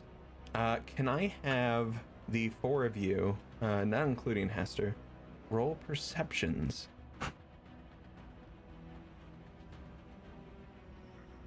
Can I roll anything related to intelligence just for fun? Yes. What's your roll in natural 20? I'll let you pick. I'll roll nature. Why not? That seems fitting for what's happening. I got a 13. No. Wow. D&D Beyond. I use D&D Beyond dice, so everybody got to see. That's a natural 20 minus 3. Oh That's my a 17. That is Hoster's remarkable. first roll. Natural 20, baby. Oh. As everyone's about to tell me their perceptions on this, Hoster, as you're sinking through this grate and overlooking the grove beyond you, you're talking to yourself. You're like, and that's the like the grove, and you're narrating. This the everything. grove. Mave more rice ash. Mave more rice ash. Mave more rice ash. Grove. Mom. Tall guy. Vent. Duck. What is duck? We going on grocery run. There's just this blob falling from the top floor, just slowly sinking down the wall. So a 13 for Rias, I believe. Yes. What about you, Maeve, Astrafel, and Morgrid? 8. 19. 14. With the 19, Morgrid, you look out into this crimson grove, and you're taking a better look at everything you're seeing, and it's coming in, and among the branches moving, occasionally you see the shadow-like figures moving through the trees. They wisp into existence, stay for a moment, then wisp away.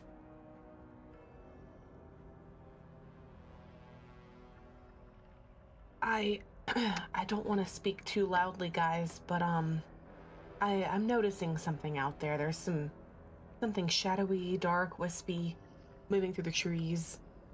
I've never seen anything like it before. Astrophel and Maeve. Maeve, you've encountered these before, multiple times. You worked out in the grove. You tried to tend towards the trees. You know these to be the Watchers. Astrophel, you've heard about these as well. These are wraith-like entities that have been tasked to guard the grove against intruders and those that would cause harm to anyone inside the bastion. You don't need to worry about those, darling. Yeah, They're the they're Watchers. harmless. Well, if you're on To the us. right side of them, Yeah. which we are now. Oh, I was terrorizing the trees and they didn't bother me. okay. Good to know. They protect this place. And the grove. But we'll be going the other way, so don't worry about it. We're not going to the grove? We might be going through the grove. I don't know. I don't really do directions. How far I know away we're is going the closest sort tree? of that way, you know? The closest tree to you would still be a good bit away. You're roughly about half a mile to a mile away from the actual grove itself. The grove surrounds the Bloodright Bastion, and when you look down at the ground, which Haster is actively about to land on, it's a very rocky plateau. And as you continue to look around everything that's there, you can see noticeably something different that I believe Morgrid and Maeve especially would notice. In the time that you had been turned into a vampire spawn until now, one of the 3 moons has actually formed a bit more. There's more to it. Maeve in particular, you've noticed that the moon Delamiran actually has more crescent to it than it has in literal eons.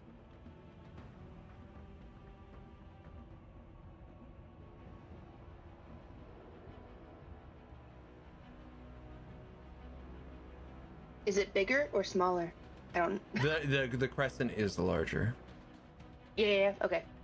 Hey guys, I don't know if you guys are familiar with the moons. Have you noticed the one is a little bit bigger than it used to be? I think you're right. It might be, but I know that moons, if they're closer to the horizon, sometimes might look a little bit bigger, but that's... No, that's not what's happening. No? Alright. For the Look, size can be very deceptive depending on angle, so, you know. Maeve, as you're trying to describe this to people, for the first time in your lifetime, there is more crescent to this moon. This moon had been a perpetual crescent. It was destroyed thousands and thousands of years ago and left in this state of a small crescent moon, and there's actually more showing on this moon than there ever has been in at least your lifetime. Guys, I don't think you are understanding what I'm saying. The moon doesn't exist, and it's bigger. Where is this new land coming from? It's new. It's different. I don't know, magics are kind of wild. Sometimes they'll make things appear out of nowhere, and that scale is actually on the more fucked up side, but... I don't know, is it... I looked at everybody else. It could be magic, right? Right? Kitten, I have a question. Is this really that important? The moon? Maeve, Yes. roll the me. moon. Maeve, roll me a history. And actually do it at advantage. You are Okay, good. a druid of the moon. Makes sense that you might know about the 16. moon. 16. You know these three moons very well. There is Talhain, there is Shaylin, and there is Delamiran. Delamiran was destroyed long ago in the chaos of the elements. At least that's what the story goes. And these three moons are ruled by three sister goddesses, one of which had died long ago. So you have some idea of these moons. You understand them. Maybe it's not important to anybody else, but to you, it is. You know what? You're right. It doesn't matter. Let's go. And you can see that like Maeve is like physically perturbed. Like she's just over your guys' company at the moment. She's just walking. Must be magic. I follow. Drew, with the natural 20 on nature at the Grove, can I bring something into existence? Not regarding the Grove, but something Hoster might have that might help them understand the Grove. Yeah. So when they get downstairs, where Hoster went through the vents, which is like also that in and of itself is weird because his face kind of bulges out through and then thwump pops out. Which anyone in the room immediately, it's just kind of one of those Jesus things. Because everywhere needs like a window and stuff, and sometimes Hoster's just like doorways. I don't know. But Hoster finds like a little book that they've been trying to read, and so they flip it open, and they start to like sound out the words, and the front of it reads the Gorax. And it's about the story of the Bloodstalks, and it's there's a little critter out there. It shows the wraiths and whatnot. But yeah, I regret nothing. You should. You should. Yes. yeah. Hoster's sitting there. He's trying to get through the first sentence. By the time like everybody gets down the stairs, and then he closes the little book. You all get down the stairs. Still, there's like open windows where you can see outside, and Hoster's sitting on the inside waiting for you all. There's a semi-long hallway that leads out through one of the main entrances. This one being more towards the southern side of the Bloodright Bastion. And there are a few doors on the way, some closed, some open. And as you move your way through one of the doors, you just hear this horrible crash behind it as the door remains closed. You hear a Is this worth rolling insight for to see what those moans are from, or what? Like, Sure. Is it good, bad, happy, sad? Yeah, like as an expert, yeah, sure. Roll some insight. can I get advantage because of my background? Yeah. Oh, it's flashlight. I need to take a photo of the nat 20 I just rolled. This is as a joke, as a pun. We're on a roll. Now, do you have a book about that you learn about things?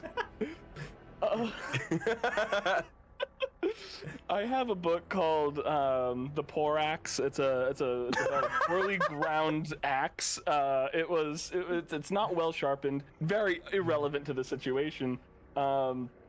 It's just this book series. It's all different rhymes on a book series that does not actually exist. But it's just like the Dorax, and it's a forest full of doors. Stuff like Real that. fake doors. The Morak. It's for barbarian. Ostra has that one too. So it's like a flip book. You flip it upside down and together. Yeah, exactly. And to prevent him from reading it upside down, he's always reading one of them. For my full roll, 24. 24. Insight. And Astral. I got an unnatural 20. Perfect. You two both recognize this for very different reasons. Rice, you recognize these sounds because you have made these before when someone has spooked you or something terrible has just happened. Astrofel, you also recognize this, but you've heard this in inns and taverns whenever someone drops a whole platter of like food or dishes. That's the kind of like, oh shit, oh no, what have I done? Okay, Drew, I totally understand where that inspiration comes from, but when you say it's the noise that gets made when somebody drops a thing, all I can think of is a bunch of British people in the back going, what? Because that's immediately what happens when anyone drops anything. I'm sorry, I love you. It's just the way that it clipped your voice at the end. And it just like, I was about to say. Guy behind My the door noise is like, gate is like, how dare you try and be British? Get the fuck out of here. but yes, this is, the two of you would recognize this as something awry has just happened in this room. That's less fun, it sounds. Do you think they're gonna have to pick up whatever soiled trousers they might have dropped? The fear. I mean, it could be the prelude to something fun. It gets someone's goat. I mean, but Not- but the trees I don't and but the recommend trees and the Throwing a people, goat into the mix. trees and people, guys. Oh yeah, what the fuck's up with these trees? they're full of blood. And like Maeve gets very excited.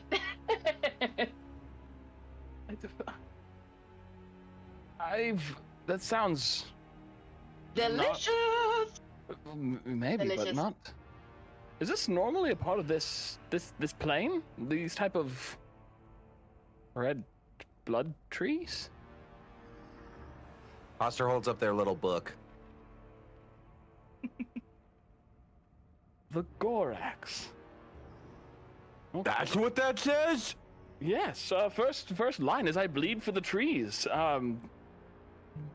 Wait, say slower. And Hoster looks over your shoulder. All right. So, first word is I, and you see the picture here. It's a little a vampiric man with a big mustache, and he looks quite protective of this blood. I still don't understand the trees, but he bleeds for them. Does that make sense? If this is these trees, it looks like these are these trees. The book and the real, they look. I mean, the trees Oster's are eyes real. drift apart. Yeah, the trees are real, but we don't bleed for the trees. The trees bleed for us. Maybe the Gorax is the god that brought these trees here. He would bleed for these trees, I believe. I close the book, hand it back. You are carrying religious texts, my friend. Hoster holds. Religion. Like, Well, oh. Hoster just like looks more confused and then like kind of just like looks over at a surface, puts the book down, and then just like walks, because I think the DM wants that to fade out of existence. Maybe. Who knows? Maybe it'll come back. Who knows? Maybe. Maybe it'll be like Gungus Peter. Who knows? it's gonna be a Don't weapon next even. time. Don't tempt me like this. If Vampire King turns out to be Gungus Peter, I'm gonna flip my goddamn gourd. Trust. Hey, it's me, Skylar King. Whoa. So, the five of you have started making your way out of the Bloodright Bastion. As you pass, there are two armored vampires standing at the entrance here. Armor very reminiscent of like bat wings, lots of bronze and like very blackened armor. They say no word to any of you as you pass by. I throw one of them a wink. Behind their helmet, you wouldn't be able to see their eyes, but you know they saw it. You And can Maeve's just gonna go like, bye Phil, bye Bill, and like just keep walking, even though she has no idea what their names are. You see them both just glance at each other and then back forward as you all make your way down this long staircase down to the walls that lead into the grove. As you're passing by, all of you would notice, Morgrid and Rias especially, there's something here you've never seen before. There is this walled off little area, and from the top of the stairs you can see down into it what appear to be wooden stands in a field with bodies on these wooden stands. As you continue to move down, it slightly goes out of sight. Maeve, you immediately recognize this. Same with Astrafel and for Astor. This is the farm. You see that pile over there, guys? I did that. I did that. I did that. I helped. That's All not something of to it? be proud of. They're supposed to be alive. Yeah, weird flex, bro, honestly. Again, they didn't tell me that. They just said to go get blood, and I got all the blood. A little too enthusiastically, apparently. Yes, and now we're stuck on a grocery run. That we might be on for a while.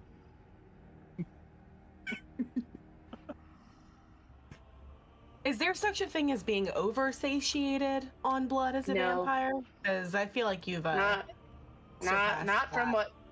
I don't know how you guys aren't going crazy. Like I am salivating at the thought of those trees that we have to walk through. It's called restraint, kitten. You should try it sometime. Nobody taught me that. Nobody taught me that. I woke up like this. I have been insatiably thirsty for the past like hour and a half, honestly, since I We woke can share up. it. We can share a tree, or I'll tap a tree, and then you can tap the other. You know, we can tap them trees. There's Hey, Astrafel, you know what I'm talking about, tapping them trees, right? That was a pun. That's a pun. That was clever. Well, that explains why I am very, very appetized by this very unappetizing sight. I guess it's time. Have you not fed yet, dude? I got bit and I woke up in a cage. Would you like a snack? Okay. I don't know. I'm gonna reach into my bag and I'm gonna pull out a vial of blood and hand it over. What is that? Oh God. Rias is immediately like, you see his arm just go to grab it so fast, but he holds his, like he doesn't actually fully lunge out. He catches himself, breathes for a moment, reaches out slowly. His hand is shaking minorly, very, very, very subtly. Takes the little vial and Before you can take it, it's just out of your reach. Mine is sweet pea. he's gonna go like not malicious compliance, but he's gonna be like over the top, and he's gonna back up 2 steps, take his hood and make sure it's down, and make sure his robe is all in the right order, his very not well kept robe, and he bows down almost half curtsy, because he's, you know, that's the thing, I've seen people do that, bows and says, I am so grateful, thank you so much, please. Hand it over. I could get used to that. Oh, that was easy. As you take the vial into your hand, you hold it and it feels warm to the touch.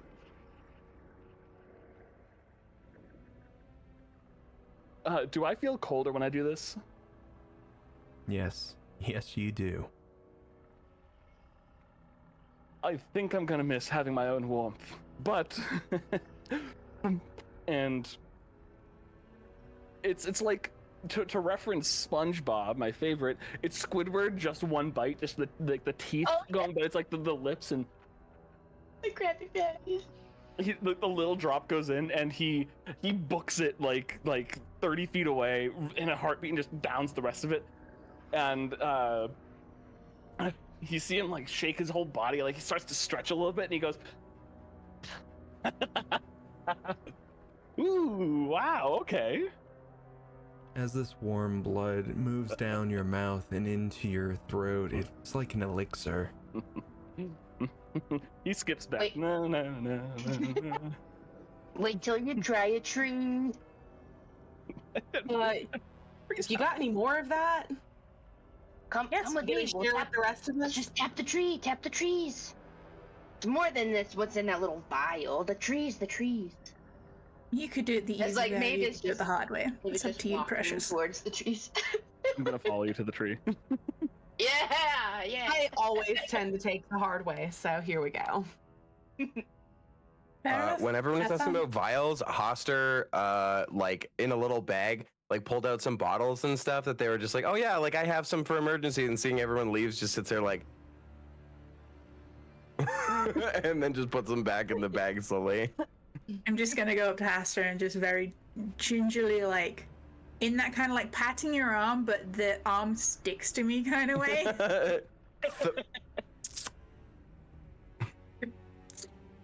It's okay. Bye. As the three of you begin making your way towards the Sanguine Oaks, this beautiful grove of twisted vines and trees, Morgrid and Rias, you watch as Maeve approaches this one particular tree. Its bark crimson red, these long lashing vines hang from the tree much like Spanish moss. You watch as this one tendril of a vine swoops down from the tree. As it does, it lengthens and moves in a very serpentine way. The tip of it, barbed with fangs, latches on to the arm of Maeve, and Maeve, as it latches in, you can start feeling this warmth, this life-giving elixir entering into your arm, into your chest, and into your stomach. Maeve, as this happens, it's giving you this sort of ecstasy, something you haven't experienced since the farm. It's giving you this life-giving property that you crave, you need. And this tree is fulfilling that need. Her face is nothing but like pure ecstasy, and she's just like moaning, be like, "Oh, that's the stuff," you know, and very just enjoying herself immensely. I look at Margaret and I'm like, I didn't understand until just now. And I take a dagger to the edge of the tree, and I start to like angle it in, trying to do a very, very rudimentary tree tapping. And I take out the vial I had. I'm gonna try to fill it up as best as I can. Maeve's just mainlining that shit. The sounds Maeve is making, Hoster turns over and looks at Astrofel and goes, "You made people make that sound." It's true, I do. Usually better as well. Neat. Hoster just looks back at them, like tapping the tree. Rias, as you approach the tree and you look over and see Maeve in this full ecstasy, you too want to experience that as well, and you take your dagger and place it into the bark and give it a push, and as you do, the blood starts running down the dagger and straight into this empty vial that you've provided it. I'm watching the both of them go for this, and I'm honestly just, what is my life? And I mean, this might as well happen. My life has been strange enough up to this point. So I take out my rapier and I move towards one of the trees nearby, and I start tapping the tree trunk to see what's going to happen for me. As you two approach the tree, looking over at both Rias and Maeve, you take your rapier and plunge it into the bark, and as you do, this crimson ichor moves down the blade and starts running down the length. I Cautiously, I take a little bit of it on my finger, taste it on my tongue. This is the first time you've tasted blood since your transformation, and it just gives this life-giving property. It's something you crave. It's almost like you're addicted to this without even ever trying it before. For the first time in my life, I'm experiencing ecstasy, so I just go all in. I'm drinking it, going for it. Esther, you look over at the three of these. You've seen some new vampires, but you're not quite sure what the fuss is about with these trees. Hoster looks to Asterfell because I think while there's the bit with the nature thing, I think Hoster would like, again, Hoster's not super smart, so shocking no one, but the fact that we go get livestock and that these like trees are here is, I think Hoster is of the understanding of like there is like eating living blood, which is like healing, restoring, gives us what we need and then some, and this is like Gatorade version of that, like and I think Hoster like kind of gives like a knowing look to Ash of just like a it's almost like the first time meme kind of thing, but I think Hoster just gives like that kind of like just like a nod of like, so this is how they're reacting to like the good stuff. Hoster says, It's like the almond milk of blood. how dare you? This is the skim Almond milk. milk. Yeah, this is skimmed milk.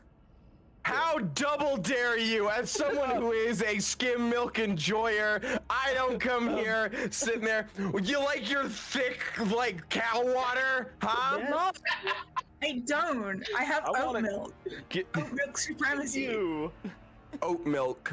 That's where I'm at, too. I'll be real. Yeah. Mhm, mhm. Yeah. I just get the lactose free stuff. Valid. I'm not gonna shill a brand, but goodness, there's some good fucking like ultra pasteurized, lactose free, some really good fucking oat milks out there. Mhm, Yeah. mhm, mhm. Oat milk. Imagine if not, I'm not gonna throw a brand name out there, but if fucking any of them reaches out by email, hello Drew, we heard your. I'd wear a fucking shirt.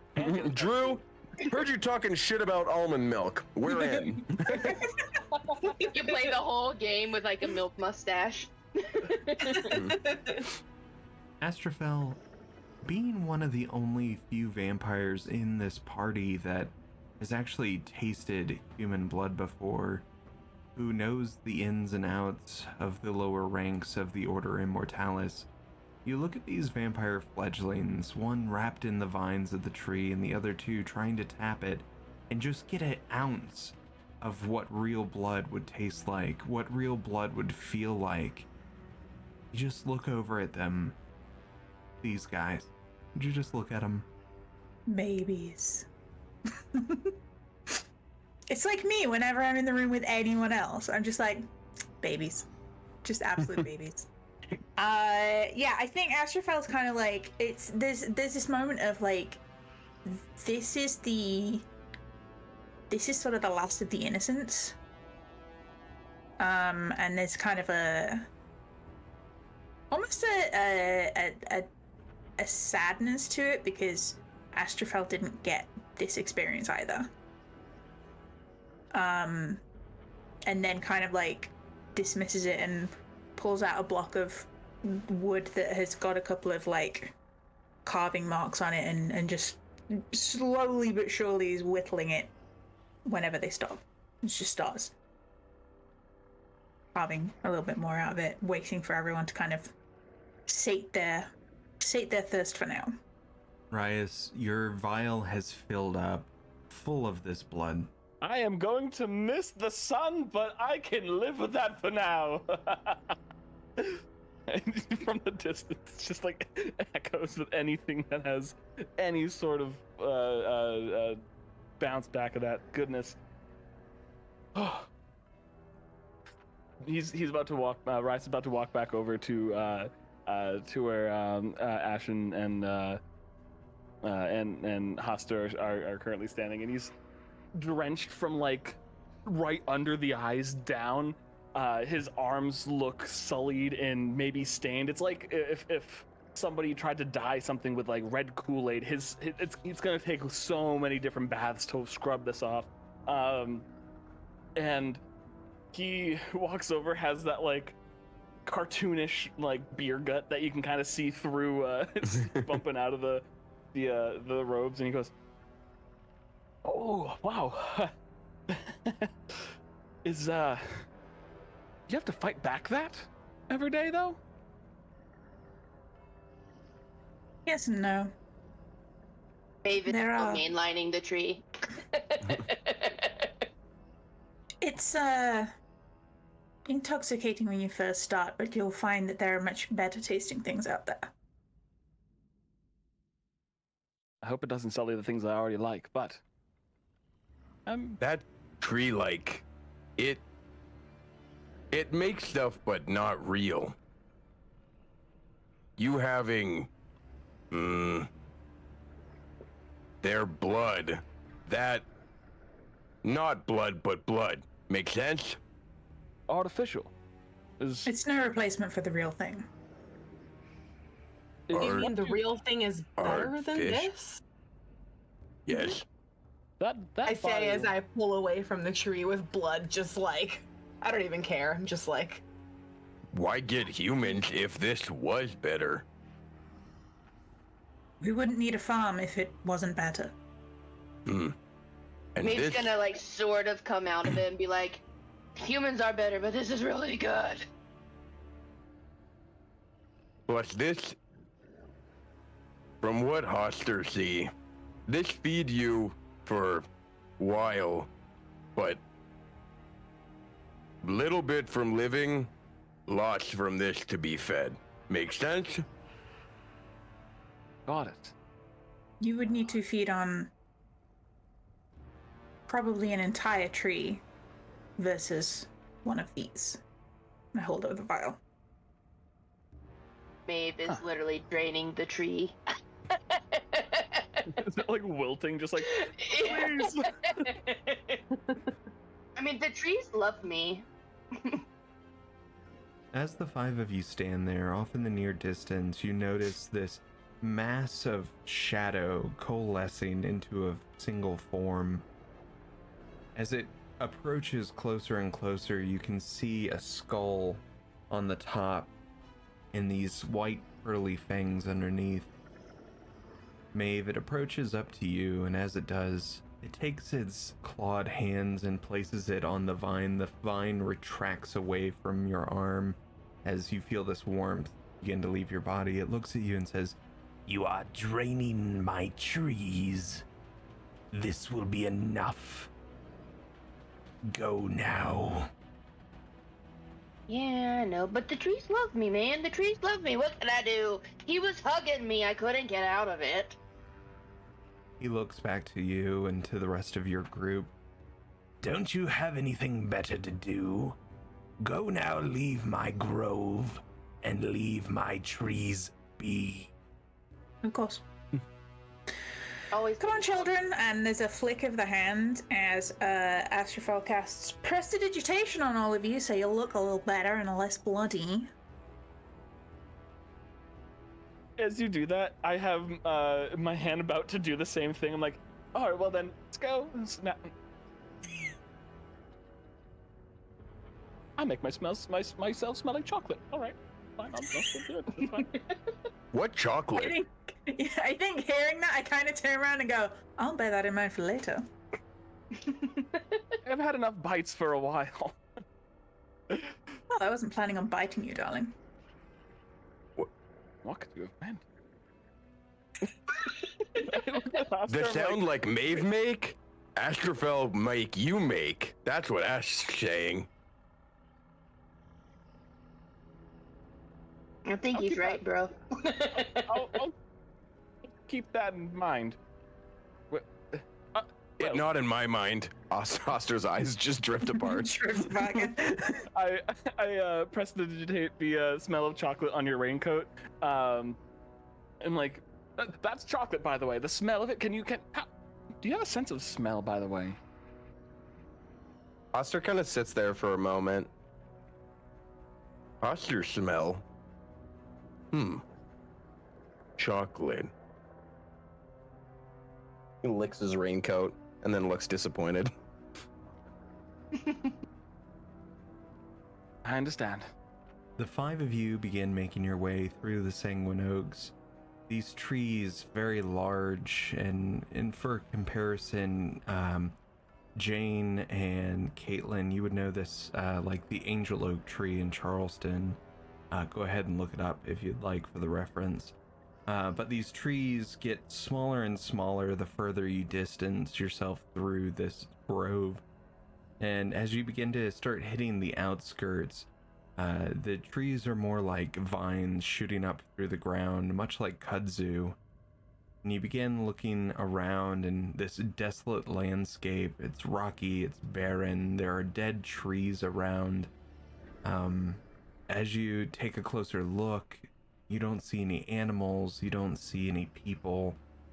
You really don't see much except for this thick hanging shadow.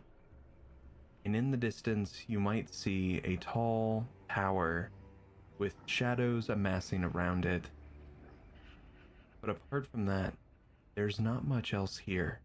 There's not much at all. We can eat animals, right? Yeah. And that counts? Mhm. Yeah. True, but you'd be hard pressed to find an animal around here. Well, let's get going. Am you good runners? I can run pretty fast. Good. I'm pretty I- quick. I Quick freed on my wings. feet. I can actually fly now. It's a little bit more free. I'm glad you fly again. Sorry you work in cage. Oster know that not feel nice. I lift up or open up my robes, and there's like the typical like your waistband is too tight, or like any like bra or anything. It's like the lines after a long day. It is so deeply ingrained into his skin and so red and raw. It looks like it might have been like too tight, and then like fucking whatever. I can't think of the word, but he's like rubbing it after he puts it down. Like, I feel free again. It's it's freeing. How long until? Oh, I was gonna say how long until we're there. It'll be a while, How but we will have to move quick. do we sustain?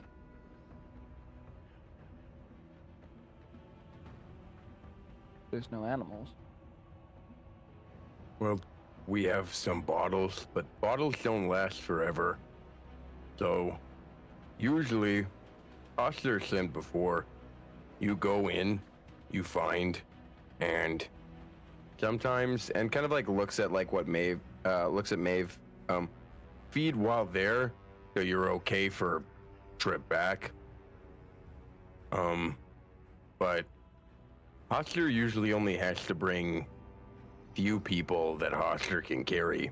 I think we have to bring more.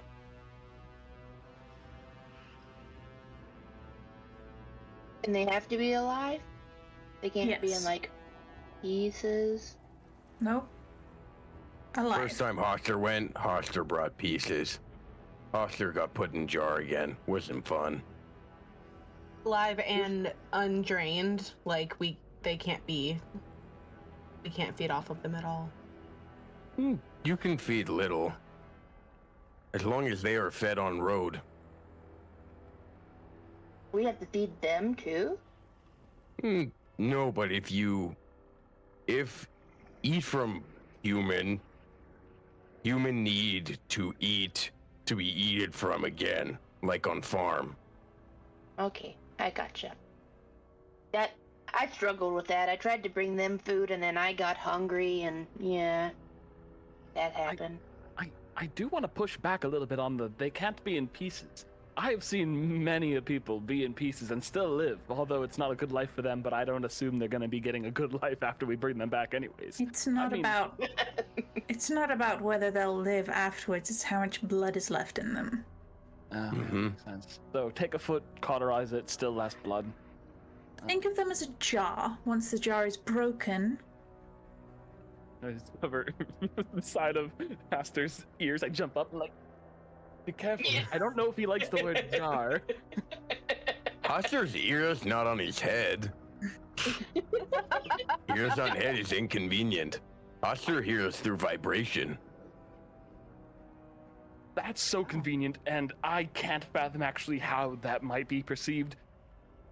I pat him on his head. Oh, that could be vibrations. And I kind of flutter back down to the ground. how about we You pat, continue but this? his head just does this though. Thwomp, like it inverts a little bit. Just goes flat for a second and then Yeah. pops back. And then exactly like when Hades gets punched in the face in Hercules, you know, and then just like sucked in and then thwomp. How about we continue this discussion whilst moving? Let's make our way, yeah. Alrighty then. Do we know where we're going to be headed to? What city? Yes. We're gonna go to, what was it, Midset? Because that was the closest one, yeah. Closest one not in the light. Closest one in shadow. Yeah, that's right. So Midset would be the southernmost city in the shadows near you, and would absolutely be the closest you could go to in the relative safety of the shadows that surround this desolate area that surrounds you. Could I get perceptions from everyone? Is it perception? Mm-hmm. Bond hates me, and I'm about to pull out my normal dice. 14. 16. 22. 9. 9. 9.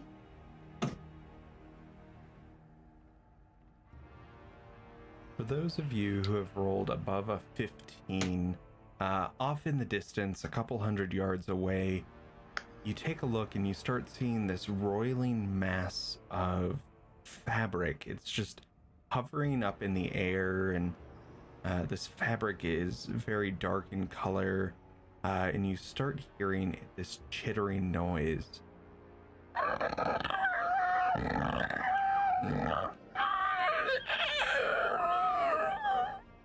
You can go ahead and make a roll on this. Let's do history for this. I will go history. I got some good int on that. I shit you not. I shit you not. I will take a photo of this one. And Bryce I killing will it. send it. That is 27. With a 27, you would see in front of you this roiling mass of fabrics, and eventually start seeing this mouth. Bryce, you, for a fact, know exactly what this is. You've encountered one of these creatures before. Where have you seen this? Where was it? You stop and think for a moment, and as soon as you do, this fear enters into you. You know exactly what this is. This is a Grabbelgeist. This flowing mass of fabric and teeth and just pure menace. These are from the Feywild. The exact part of the Feywild would be to the Unseelie Court side of the Feywild. You know these to be used as sentinels by the Unseelie Court. They're able to just float through space, and they keep tabs on the ongoings of the Feywild around their Unseelie masters. You know that these creatures also have the ability to absorb the essence of a soul, not to be trifled with. Scary. I start to crouch as this is rolling around in the air nearby us. And I know that this is horribly menacing and should not be trifled with, essentially. Is that correct? Yeah, that'd be right. And I kind of step out in front of the group, not like out and about, but like just to get in front and like put my hands down. Does everyone know what this is? What are you talking about? What are you talking about?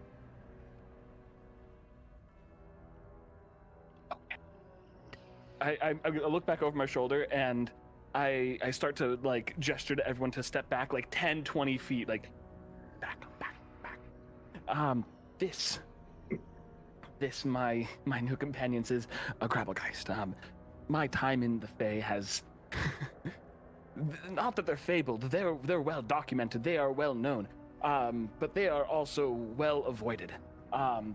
Is there anything in particular that I would know to share about these besides that they kind of collect souls? Yeah, so with that 27 on realizing what this is, you also know this creature has no eyes. It perceives through sound and very close by blind sight. It has very acute hearing and can pinpoint a needle dropping from over 50 feet away. The best course of action you know this to be is to avoid, if at all possible, especially at your party's level. Again, not something to be trifled with by any means. When in doubt, play safe, I say in my head. And so I'm not gonna whisper because I don't know how it's gonna come through, but I am whispering to everybody. We need to be terribly silent. They can't see well unless you're like about to give them a big hug. But if they hear you even step on a branch within, I don't know, 50 feet, if you want to play it safe further back, they will find you and they will take the very essence from within you, your soul. He says soul and it's like, do we have to collect? A question for the experienced vamps here. Do we have a soul to collect? Is that something that would be known, by the way? It may be known to some, but possibly not to your group. While this is being asked, Hoster is walking, not necessarily towards them, but kind of skirting around. Gonna start following and being as quiet as possible and trying to maybe move things out of the way of his feet. So, friend here said that they're very reactive to sound. Yeah, that's right. Would you allow, because Hoster's charisma is awful, but would you allow me to make an intimidation check using athletics if Hoster was just to yell like a hellish like roar? Yeah, no, absolutely, but only if I get to hear the roar. Okay. Yeah, you know what? I think Hoster winds up and gives a classic.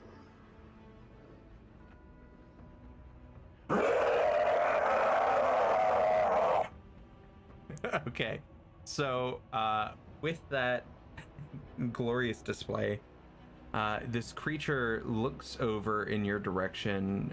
You see its face, these chittering teeth, no eyes. It is locked in on you. You want me to? Yeah, go ahead. Okay. And I can use my strength for this? Yep. Okay, sick. So that is a 26. Oh, God, okay. Alrighty, well, I rolled an 8, so... Hey! This creature, as it's facing in your direction, the five of you begin to see it. The fabric on it moves quicker and quicker as it's agitated, it's looking, but it's also extremely intimidated as it looks a little more in your direction before its form begins to collapse in on itself.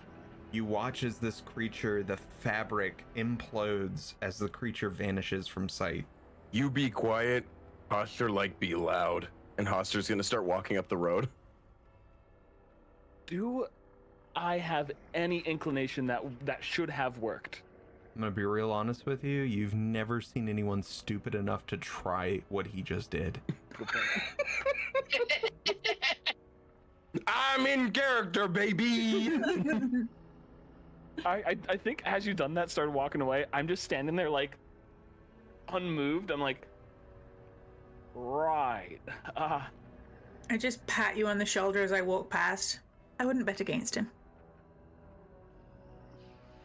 No one's been. I'm gonna keep whispering to maybe be out of earshot of Hoster. No one's been dumb enough to try that before. I'm learning.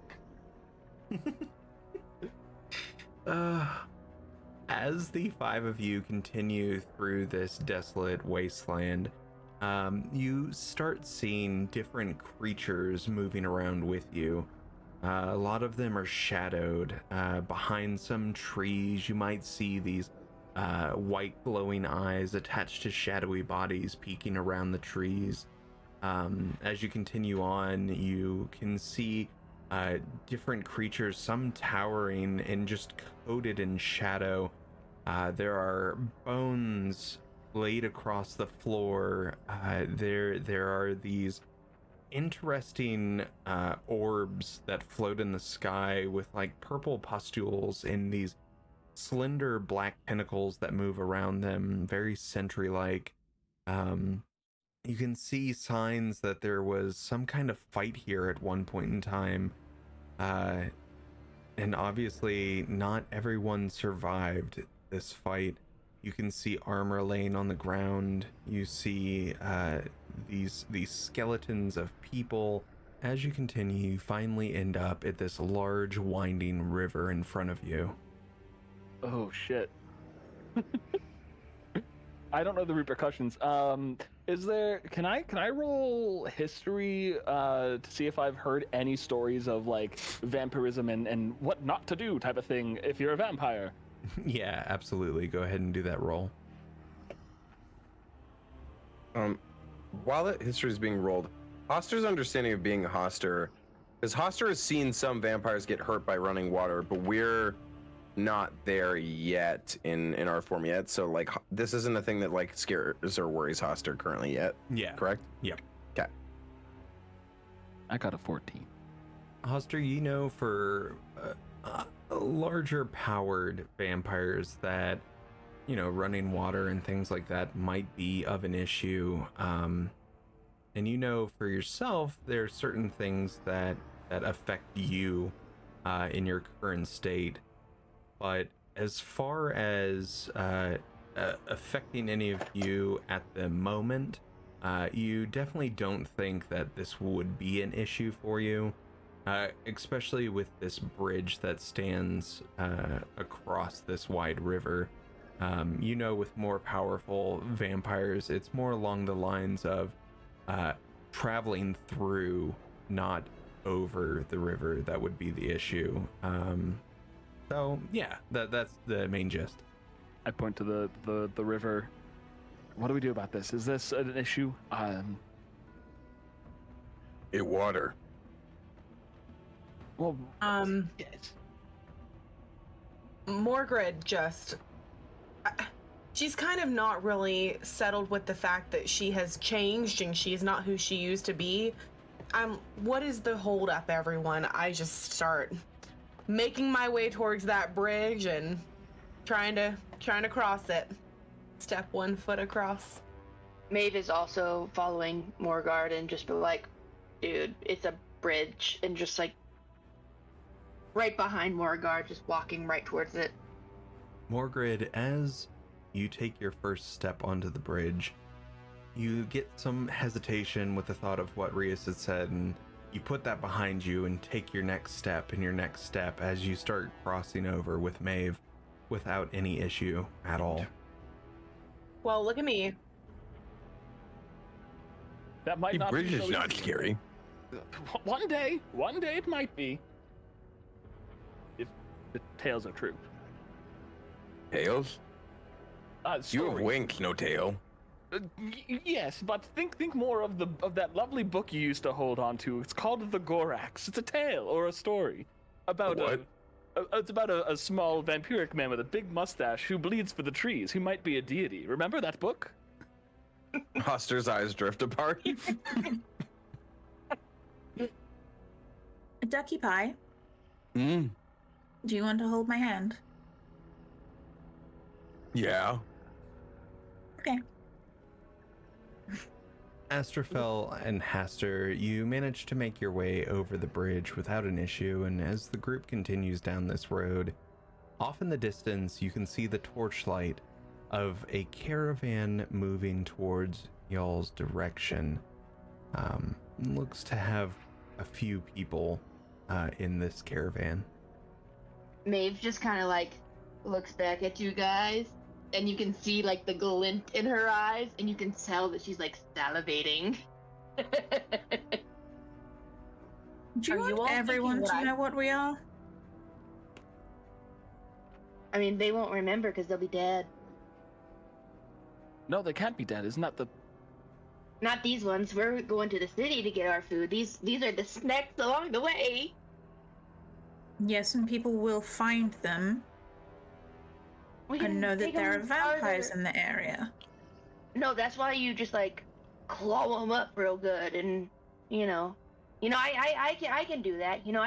I can claw them up, make it look like a wolf attack. A wolf attack. Yeah, a wolf got him. Yeah, we so Wolf on way got to them get. and drained their blood. No.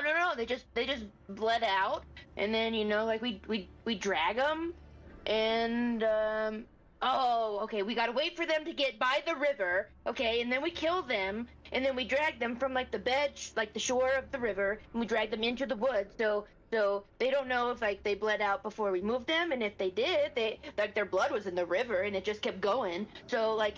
It works, guys. It works. Let's just like wait till that the river, and we get them. We can pretend we're trolls under the bridge, and they have to pay the toll, the blood toll. And not the troll toll, but the blood toll. Right. I actually toll. think this might be a worthwhile endeavor if we need to bring back a large amount. Not the killing, but just... Drew, you did say that it was like a We carriage. kill them, but we get the caravan. A caravan. Something on wheels? Something that can be pulled with... We might be able to actually take the transportation, load it up once we're in the city, and bring it back. Is there another way we're planning on bringing these humans back? These blood pigs? I think I'm gonna start calling everyone that. I like the way the little flying one thinks. I do a little front flip. Thank you. It was my idea, guys. Well, the killing isn't necessary. The carriage.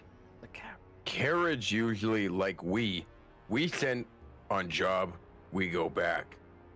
Oster told not grab carriage because carriage sent on job, carriage come back. Carriage go on job and not come back, more carriage come. Bad carriages. If the carriage goes missing, people notice. What if we just talk to them and kind of see what their dealio is, and then we can just sort of like hop on the carriage and take it where we're supposed to go on our way back.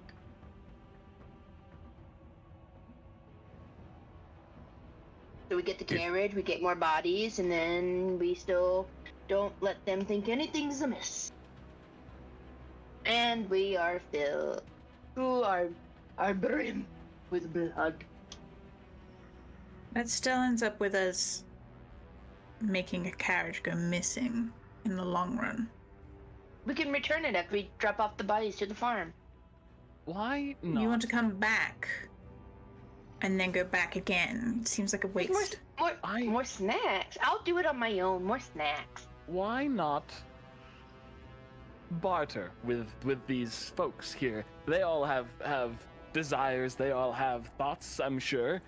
We could make it so the caravan disappears, but it's still accounted for. They knew that we made a good deal off of this, so we might as well let it go. Maybe. And what exactly do you have to barter? Nothing really. Well then. Good point. Their lives. We can barter their lives. But Yes, and if we let them go, then they'll go and find someone and tell someone that they were accosted by vampires on the road. No, Do you not see the part No, the where we're trick not is supposed they to tell don't get people? to go. They don't get to go away. We're gonna win regardless. And then people are dead, and people know there are vampires on the road. What are you not getting about this? I will be filled, and I am hungry now. You just ate. That was a tree. It's not the same, and you know that. They don't, but I do. It's a tree. Yes, and you ate like 7 humans yesterday. I mean, I ripped them apart, so a lot of that went into the soil. It doesn't count. That was like 2.5 humans. Still, that is more than most people consume in a sitting. How were hungry? You're not hungry. None of you are hungry? Is it just me? Whatever. Okay, fine. Fuck me. Whatever. I'll be hungry. Dave only wants one thing, and it's disgusting. Hoster always hungry, but Hoster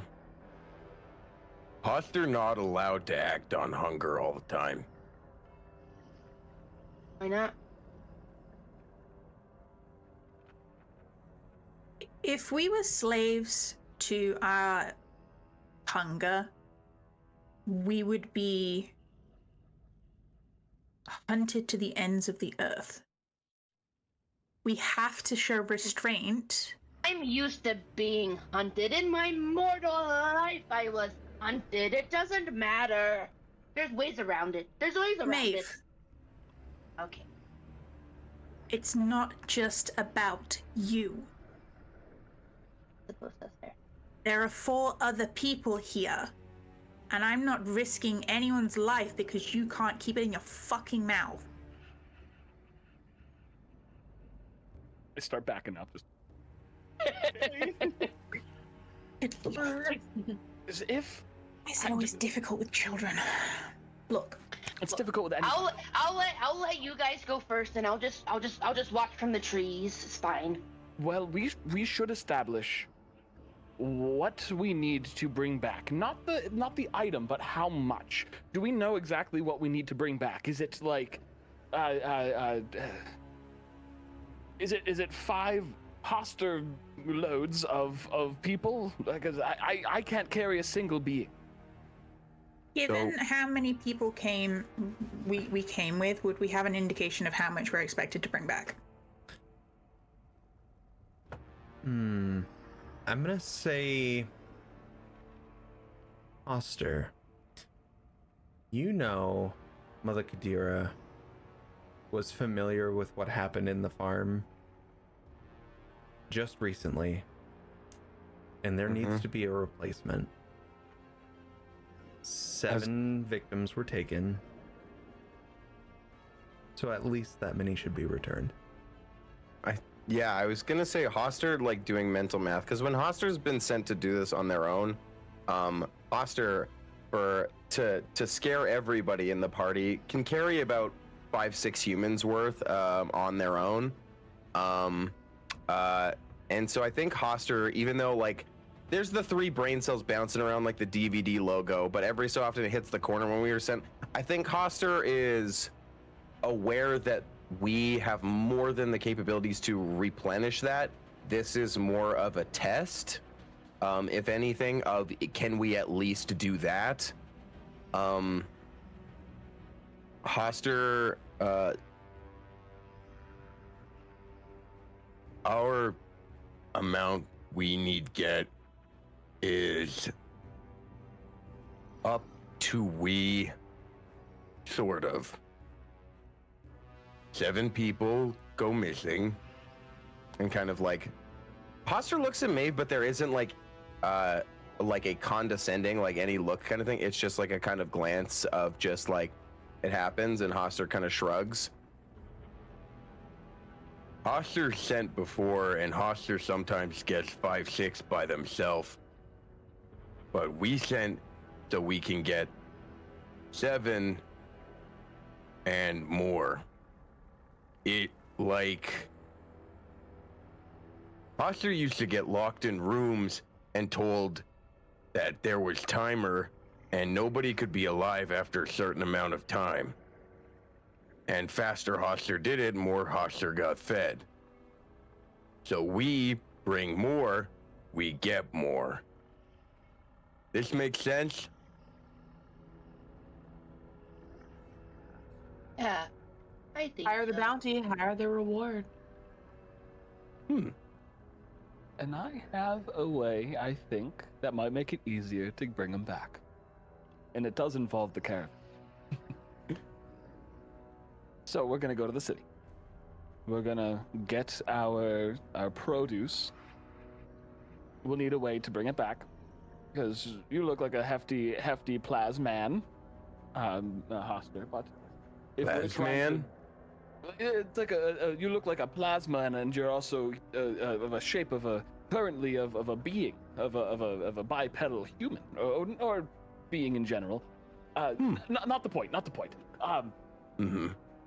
Let's make friends by force with those with the caravan. If we have the bodies to load up, if we find one person with a caravan, carriage, anything on wheels that can carry 7, 8, 9, 10 bodies, I take out my quarterstaff, which has been like in my belt under my robes, kind of very not well placed, and I just stamp it down, and there's like maybe a little like spark that comes out of the tippy top of it. I'm a wizard. I have a book. It has the knowledge in there. I can charm a man, and he'll be friends and go along with us. Then we take the carriage. We take the man who's leading it. And at that point, once we're maybe half an hour out, knock him unconscious. He's one extra to bring back. Well, no, that makes it so that there is still a missing carriage. We leave him. No. I just realized, out of character, that the charm person spell, creatures are aware they've been charmed after it's done. I just realized that after this. Well, why don't we? Astrophel can charm a man without a spell. Why not caravan get to place it go? We see where caravan go. Maybe there are more caravans. If caravan currently on road, Hoster not saying we not get caravan. Hoster saying we not get working one. okay. Follow? So we stalk the fan. Yeah. All right. Good idea. The hunt makes them taste better. When you specifically say that, there is something about Hoster that shifts for a moment, where Hoster's eyes for a brief moment go inky black, and then Hoster just shakes their head. Oh, sharp. It's terrifying. You know, like in the Winter Soldier where you say certain words and then the Winter Soldier comes out, that's Hasta. You gotta watch what you say around Hasta. Robot arm. Slides back into goop. It was the chapped chin for me. Like, it was just like, incredible. Mavis gonna make note of that phrase, and she's gonna test the waters in the future. As you have all been talking about this, the caravan you've noticed has pulled off the road and slightly into the trees. You see torchlight coming off the caravan and moving into the woods. Let's follow them. That not working caravan. Let's follow them quietly. Always sneakily. Hey, Haster, we're going on a hunt. I'm just gonna roll something. Oh, okay. Okay. Cool. Wisdom save. Hoster's just following along. Right, okay. Hoster does, like, now that we're, like, kind of sneaking, Hoster does do a thing where they turn to a very large puddle, and there's still, like, the raincoat on top, and there's just, like, little white eyes peeking out, and Hoster's just moving, like, level with the ground. Incredible. Giant Roomba. As you all look around and see this going on, you see the torchlights dim and then be snuffed out. For a few moments, you sit and watch. Roll a perception, everyone. Use. 22. 13. 16. Also Uh, 5. Who wants the 13? I think it was a 13 that I rolled because of portent. Yeah, who wants that 13? Oster's gonna wait to see what everyone else is doing. So if you wanna save it or use it, but I think Hoster, though they don't see much right now, is probably gonna just continue following along, keeping an eye on y'all. Rice, being a wizard yourself, with the perception you've rolled, you start to see arcane energy moving in the trees. You start to see what almost looks to be the start of a spell. Rias, roll me an Arcana. This is my specialty. Words be before tragedy. That's not bad though. It was a 10 on the die, so that is a 17. You're familiar with spells. You've read wizard books. They're about to cast a sunlight spell right here, right in these trees.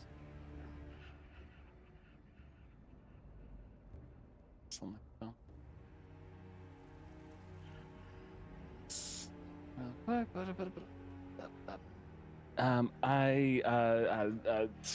say loud enough so at least I know everybody in the group says, "They're about to cast sunlight, they're about to cast sunlight, back up.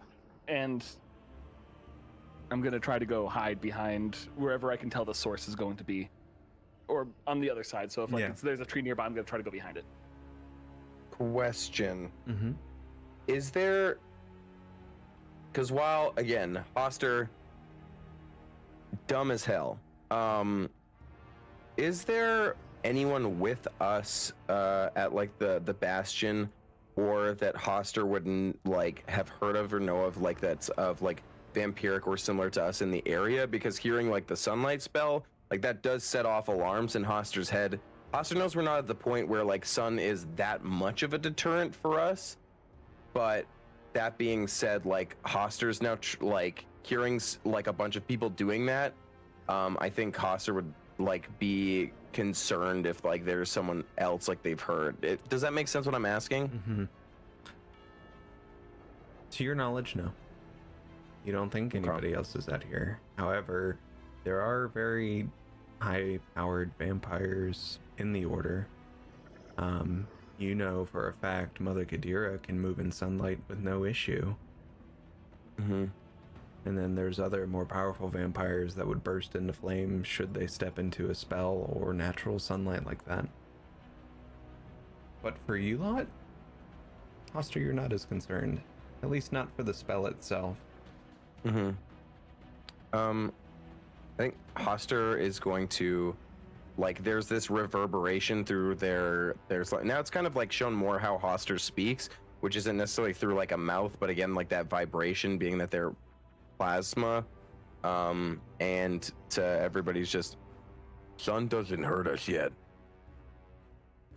It makes hard see, but if you run hide from sun, people will know something wrong. It just bug us. Are we all already being stealthy as this is happening? Like, do we know if we've been perceived at this point? Just by anybody passing by? So no one has rolled a stealth yet. With that being said, y'all haven't been overtly loud in your conversations, and it's still like a couple hundred yards away. So you might feel safe right now. If you wanted to get closer, you'd probably need to stealth up.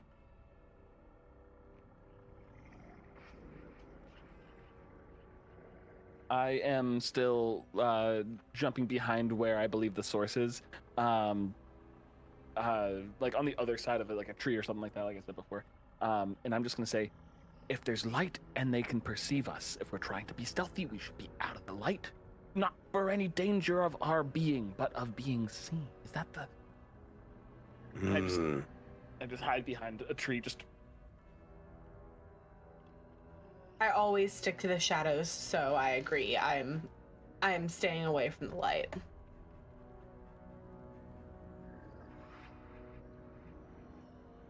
do I know Yeah, how long it's going to take for it to cast? It's fairly quick. You realize that the spell, although being a slightly higher level spell, it is a pretty quick casting time.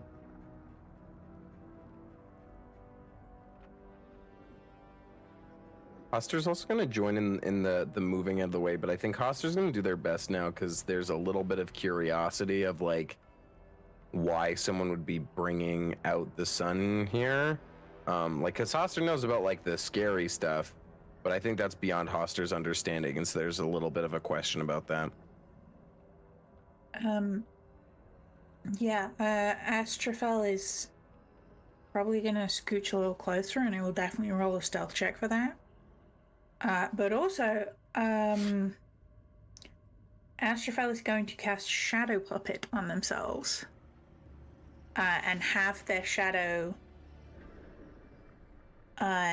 expand, but also just sit around them so that they stay kind of in shadow, essentially. Because apparently I can do that without speaking, which I didn't realize that was not a verbal spell. So I'm like, hell yeah, let's go. Incredible. As you all prepare for what's about to happen, you see 3 of these people place their hands down to the dirt. This is off in the distance, so it's somewhat hard to see. They place their hands down into the dirt, and you see this white, vibrant light. Makes all of you squint at first moment, and you can hear screeches of these shadow creatures that were also having the same thought as you of ambushing. And that is where we are going to end tonight. And we will be back in 2 weeks, because there's holiday times for us US people, but we will be returning on the 29th of November, so we will see you then. It's been a blast, and thanks, cast.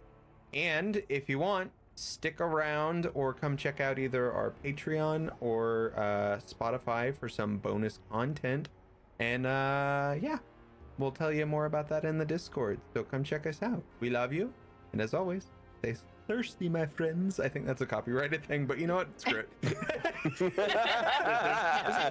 Is that not Nad Dosakis? Stay thirsty, my friends. Yeah, exactly. But I like that you started to go for the dragon, and then you dropped it a little bit. You were like, stay thirsty, my friend.